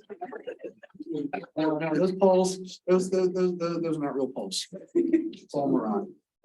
So, you know, the good thing about that, like I said, $35-40 million project. It's a big deal. It's been on the tip for 20 years, guys, 20 years. We're going to get this out to advertisement here this spring. And as part of transportation evolution, you see on the right there is not a lot of sidewalks. We're going to have sidewalks throughout this corridor, better bus stops. We've been working with SEPTA to make sure that you have adequate bus stops and pedestrian crossings. So it's a big road. It's a busy road. There's only so much you can do, but we're doing as much as we can in the transportation evolution theme on that. Eastern Montco, yeah. Section B, does that go up to the blue route? Yes, it does. And it includes reconfiguring a little bit of the ramps on the blue route to get rid of that jug handle that everyone loves to hate. So that's out for bidding? That will be advertised. We anticipate that'll be advertised this spring. Okay, great. Yeah. I love that jug handle. It's a time capsule, we'll put it that way. The Eastern Montco Interchanges Group, this was talked about a little bit by Matt Lubitz and by Marley. So back in the summer, BET Investments, Bruce Toll's company, they bought the Prudential site. It's public knowledge, nothing secretive here. And that is where from the Turnpike Corridor Reinvestment Project, the study we did in 2015, that was where theoretically the Welsh Road interchange would go someday. And so some of that real estate maneuvering prompted Upper Dublin and Horsham and Upper Moreland, and we brought in Abington a little bit. We'll talk about that later, and Hatboro to try to start meeting together regularly to talk about what are the projects they're doing. Because as Matt and Marley were saying, Horsham's actually doing a lot of local road projects in and around that Welsh Road area. And so we said, look, everyone's doing something there. Upper Moreland has grant money to improve the Wolf Grove interchange. Horsham's doing Blair Mill Road, Welch Road. Upper Dublin's been focusing on Dreshertown Road. So, but no one's really talking. So the Eastern Montco Interchanges Group is a forum for everyone to discuss things and to start to make some sense over, whose project needs to go when. And we are talking with all 5 of those municipalities about contributing money annually, not a lot of money. About 10 grand per municipality every year for a couple of years. To hire a consultant to help us to update numbers, update costs, work with the Turnpike, advocate for these interchanges, sequence whose project's supposed to go, create some opportunities for maybe some data collection things as they go after grants themselves on their local road projects. A way to keep everyone together and working together. So that is going to continue to evolve, revolutionize this year. Probably both. Matt's shaking his head no, but Steve likes revolution, so we'll sneak it in as much. I'm not turning around and looking back. And then the last one, which I think is probably more along the transportation evolution lines of what we intend for that focus area is an aviation policy plan. So this is something we started working on second half of last year and it's going to be completed this year, where we want to kind of get ahead of Montco 2050. The problem, that's Wings Field, by the way. It's actual wings. It's actually in our county. Yeah, pretty cool. So our comprehensive plans, Montco 2040, shaping our future. They have like 1 page on aviation. It's really the often overlooked piece of our transportation system. We wanted to spend time talking to our facilities. We have 3 airports in our county, talking to their people, finding out what their opportunities are, what their threats are, strengths and weaknesses. Start talking to some folks in the private sector that deal with aviation and try to get a sense of what is emerging in the world of aviation and affecting our airports.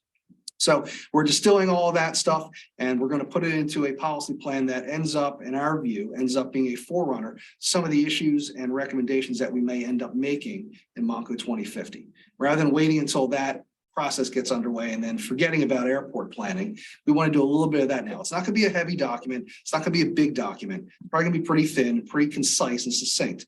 But that is trying to get ahead of issues about, these airports using freight. Freight may end up being delivered by drones at some point. Drones have grown. These are places where they oftentimes train people to go into the larger aviation sector. There's a lot more going on in airports than we realize. So that's where we want to handle it with this. Matt, what's the 3 airports in Montgomery County? 3 airports are Wings Field in Whitpain, Heritage Field in Limerick. They changed names. They changed ownership a couple times. And then Pottstown Municipal Airport.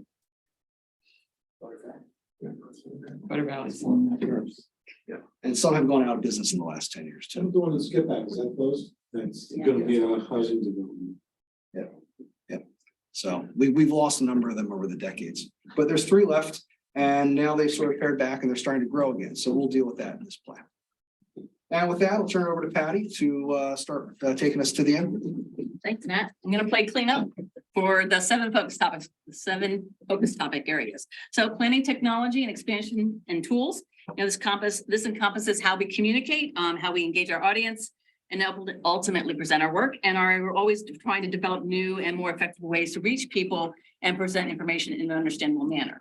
So our top 3 achievements in 2022 is the database converted to constant contact. Our 401 was basically going out of business. So we did convert to constant contact, which is a much easier to use platform. We have over 3,000 emails at this point, email contacts at this point that we reach out to regularly. We increased our social media presence as well. We continue to gain more friends and visits, and we're trying to boost some of our presence there. Our YouTube channel is pretty popular, and our website gets thousands of visits. The most popular one right now is the Montco 2050 one, so that's good news for Anne. And then web experiences. We graphics and GIS engaged together to begin working on the web experience process, focusing on user experience. One of the examples here is as shown is Lower Salford sidewalk and trail analysis. This offered the municipality ways to explore the issue of walkability in that community. One of the other ones we developed was for the TOD and for Montgomery Awards. So this effort will continue throughout 2023, and we feel that this is going to be one of our critical platforms for communication, the web experience. So the three top things that we're going to talk about in this, three top initiatives again in the work program, the 247 municipal survey and training manual. So we're going to be conducting reaching out to municipal managers to understand the usefulness of our 247 review letters. And we want to update the manual. So we think this is an important service we provide, and it's by the municipality planning code. It's something we need to do. And we want to make sure it's really a value to our communities. And so we're going to engage a survey and then update our manual. We're going to go through we are going to continue the process of the MCPC website reorganization. You can see the remnants of it on the wall. This past fall, we conducted an all-day charrette where we first deconstructed and then started to reconstruct our website. And completing this is priority in the first half of 2023. One of the things that Scott already mentioned is that one of the things we did was reorganize it around our focus areas in the work program. And you can see actually Matt Popek here making a passionate argument for that very thing. That's what he's doing right there. And then we have that room was filled with people. Everybody was watching it crawl. we only have the two guys there right now. Yeah. We didn't get the right picture there, but it's It wasn't a fight to the death. You're both still here, but. Trying to see if Scott's wrists are tied to the chair. I'm gonna let Ann talk about the next one in planning tools and tech. Okay, I'll make this quick because I'm sure you have lots of comments to make about all of the work we're going to be doing in 2023. The Planning Data Hub is the other ARPA funded project that I am working to oversee. The Planning Commission creates a lot of data and we do post it online for people to use, but we're looking for a more modern way of presenting information to people. We're also looking for a way to include other county departments in this effort as well, because we're all creating a lot of data. Home sales, how many flu shots we gave out, how many fishing licenses we gave out. We are a government and entity, and I think that there is some expectation that we have some transparency to what we do, and the data is a big part of that. So the Planning Data Hub will be a way of bringing our information to be more visible and in a publicly accessible format on the internet. So to be determined. That's a work in progress. Great. Your turn, Scott. all right. We wrapped up there, and I don't need to explain too much on the signature initiative, so I'm just going to click through and recognize the comprehensive plan is obviously a huge part. Some of the projects you heard will play into that as well. Again, it's 2025 adoption, but in 2023, we're looking at wrapping up the existing conditions reports and getting started on the vision process and planning for that. With the hazard mitigation plan will be adopted in the first half of this year. The open space and preservation programs continue with their board oversight. The planning education, always an important part, both with our Planning Smarter, and you'll be hearing more about what we're lining up for 2023. And the Montgomery Awards program, which is our signature event overall, and involves so much time and effort by staff, and we really appreciate how that comes out every year. As well as the APA National Conference, which is a once in a planning generation opportunity, I guess. 07 was the last one in Philly, but it will be in Philly in 23, and already the work for that has been overwhelming. And then the IIJA, which we talked about last month, will continue with utilizing funds from that program. Core functions, again, in the document, there's 3 or 4 pages, just making sure you're aware of all the things that we have to account for and do. And we're proud of our staff for keeping up on all of that. And then Eric gets the final word. Perfect. Real quick. So again, we ended the year with 36 contracts, municipal contracts, and the 4 regional contracts. Just some of the highlights. And again, I encourage you to read through each of the summaries for the contract communities. The 10 community planners do a lot of work, a lot of different types of work. And so just be aware of what's going on in the communities. There's a lot of stuff going on. Some highlights just from the year. Lower Frederick Comprehensive Plan was adopted. We completed drafts for the Lower Providence Comprehensive Plan and Worcester Comprehensive Plan. We're still working on Cheltenham, Abington, and the Upper Perk. And we kicked off the Horsham, and we're going to be kicking off at the end of this month, the Lower Gwynedd, although that's this year. A couple other things. We did start the Lower Gwynedd contract last year. We had 13 contracts that were renewed. 2 were mid-year and 11 for the end of the year, which started January 1st. So we had some good success there. We updated and had a Saldos adopted in East Greenville and Narberth. And then, as Patty mentioned, we did an interactive sidewalks and trails map for Lower Salford. Just some of the quick highlights. Thanks, Eric. So that brings us to the end. We welcome any feedback or comments. I'll open it up to board members. Yeah, I mean, a lot to go through, but any comments from board members, questions on any of the areas? We have the staff here, so if there's specific questions you want to go through in their areas, I think it's the appropriate time.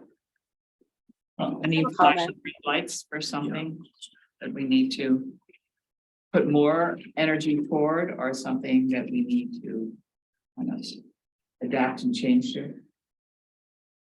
Oh, you're asking us. What's your biggest challenge in the next year? Okay, that's a better. Well, my immediate answer, I could think through that for a while, but the comprehensive plan is really daunting right now. We are, Anne is an incredible burden, and she needs the help of the rest of staff, but she is short-staffed right now, which is the basics on that. So we have a lot of time for it, but at the same time, that's the most urgent to kind of keep progressing and look at the long term of how that's going to come out.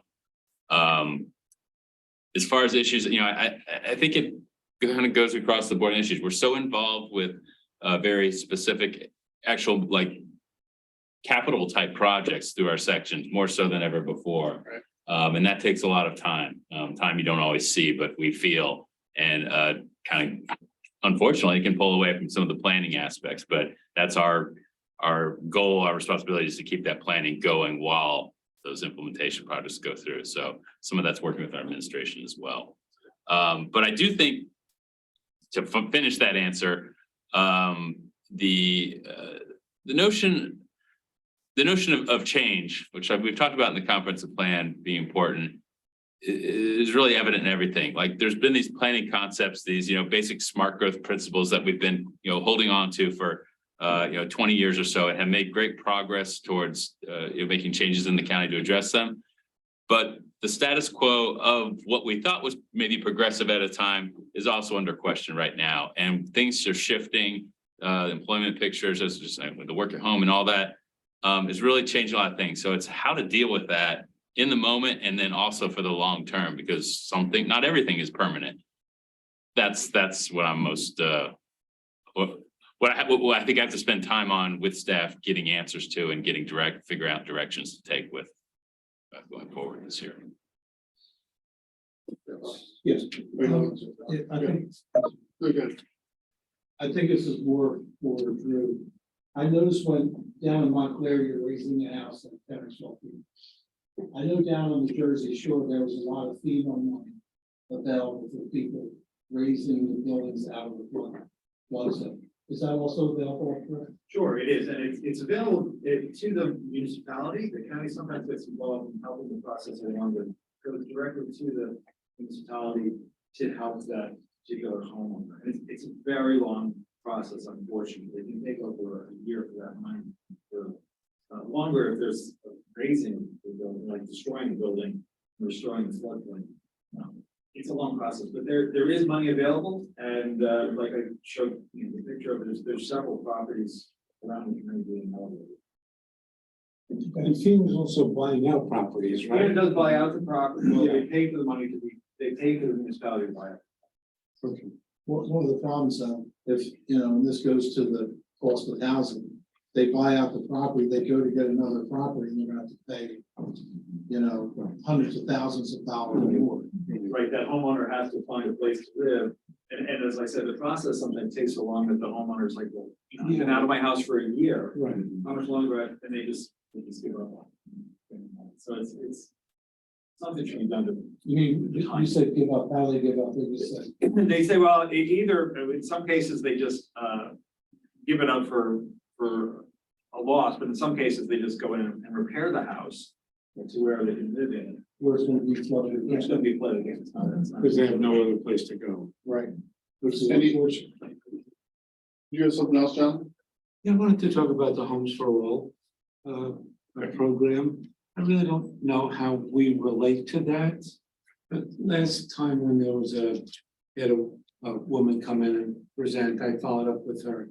And it seemed to me at the time that it wasn't a money problem with them. It was a program requirement problem with them.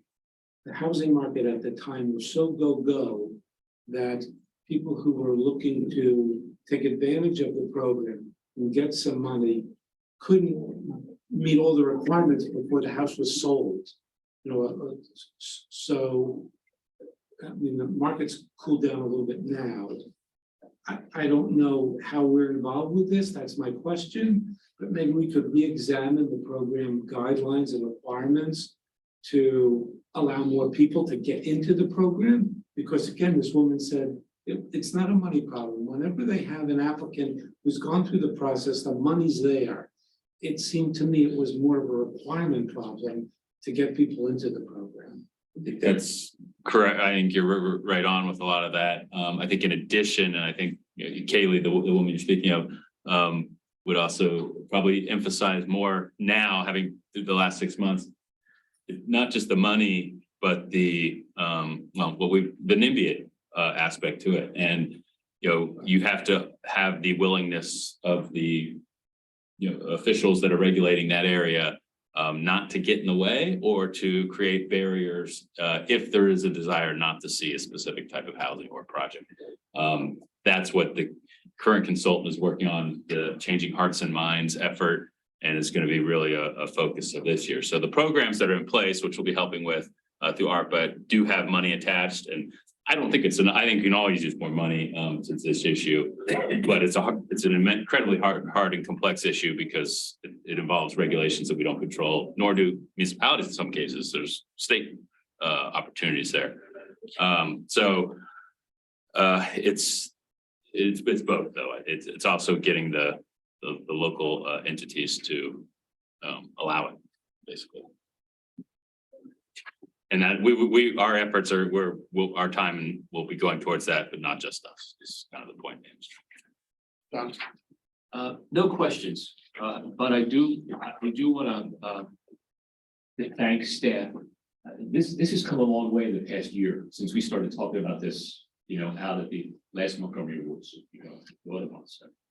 So I just want to thank the staff for the amount of effort that goes into a document like this. I think we all know that what you see in this document is just a glossing over of the minutia that we all get involved with on a daily basis, and how we get pulled in so many different directions that don't even relate to these core functions, that kind of bog us down. So I appreciate the document and I appreciate the effort that went into it.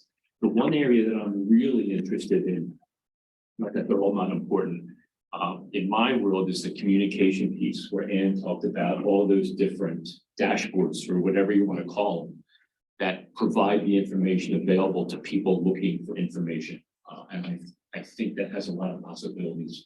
And I'm interested to see how that starts to develop. It does. I was hoping we'd have more progress in the past year, but there've been obstacles, but that's still a priority. And you're right. I don't know how you get it all done. Yeah. I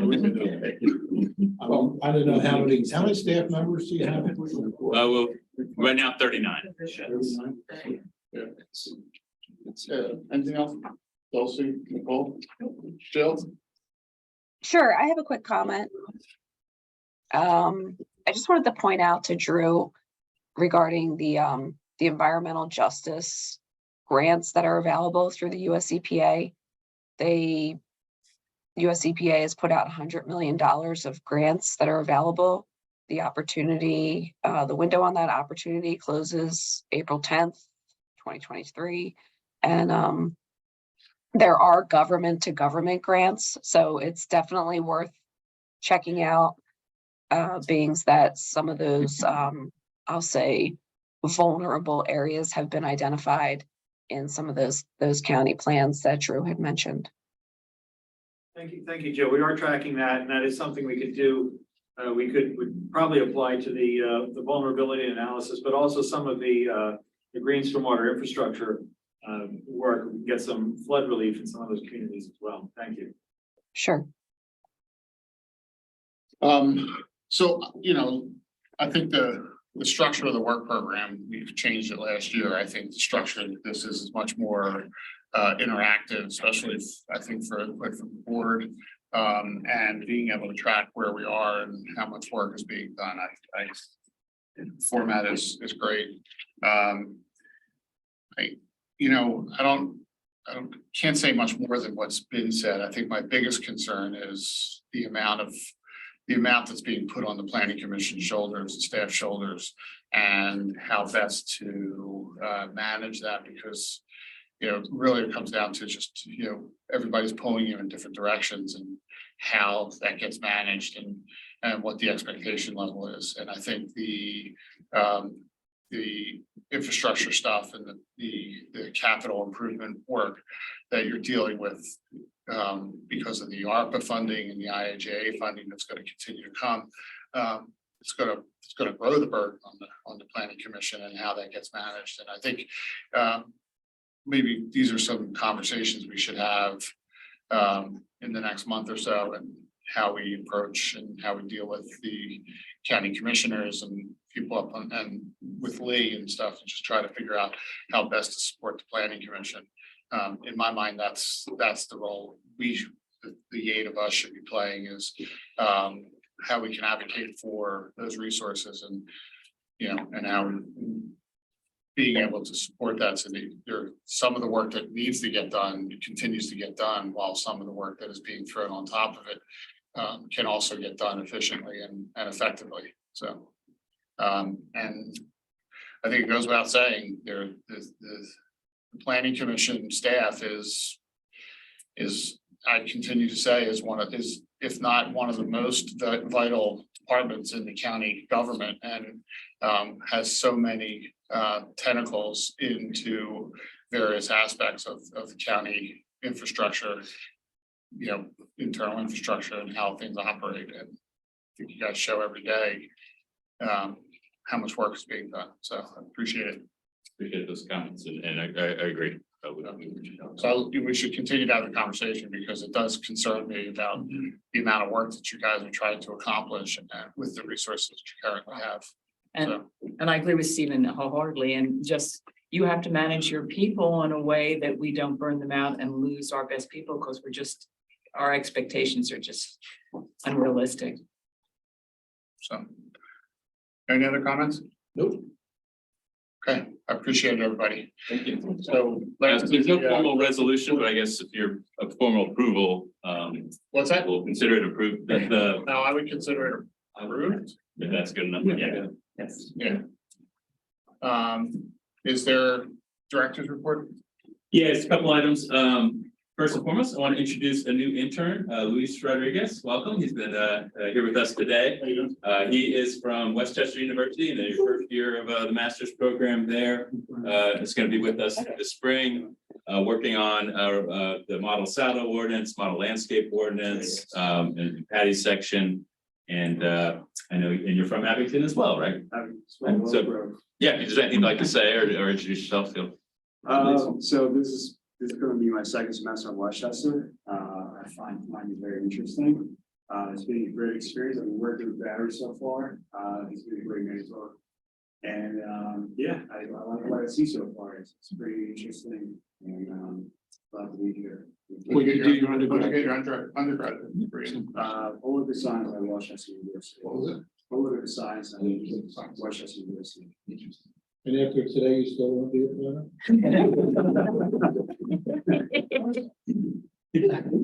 We need help. Yeah.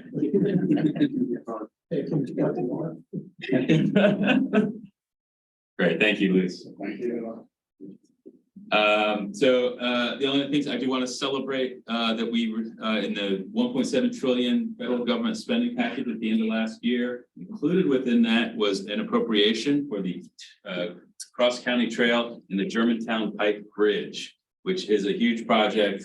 2.5 million is coming out of that towards that project, which is, we still need more, and we haven't. Was it 10? About, yeah.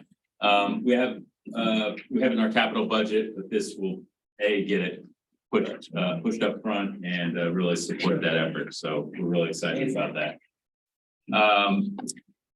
We mentioned the Chester Valley Trail ribbon cutting. It's on your event sheet as tentative. So February 9th is when that it's hopefully going to be. If we have to push it back, we'll let you know. But if anyone's interested in joining us for that, I think if it goes as planned, it will be at 10 o'clock in the morning with our county commissioners. Right now, we're looking maybe 75% chance of holding that date or less. As with that project wouldn't be surprising, but we are, you've seen it, it's close, it's almost open, and yes, you could join it, but don't. And a couple of things I just want to let you know that they're happening at the board of county commissioners next week. Some of it you'll hear about later. The hazard mitigation plan is going into public comment. We're going to do a public presentation on that. Drew went over it in more detail last year with you, so we may come back to you with it at some point, but didn't feel the need to get out in front of this venue. Also, the 2040 implementation report, Montco 2040 comprehensive plan, the annual implementation report. Typically, we have the opportunity to run that by you or let you see it before the commissioners. This year, that didn't happen. So we're going to we didn't want to spend today with this and that on the same agenda. So you'll see it next month, but it will be at the Board of Commissioners on Thursday in a very brief format for the benefit.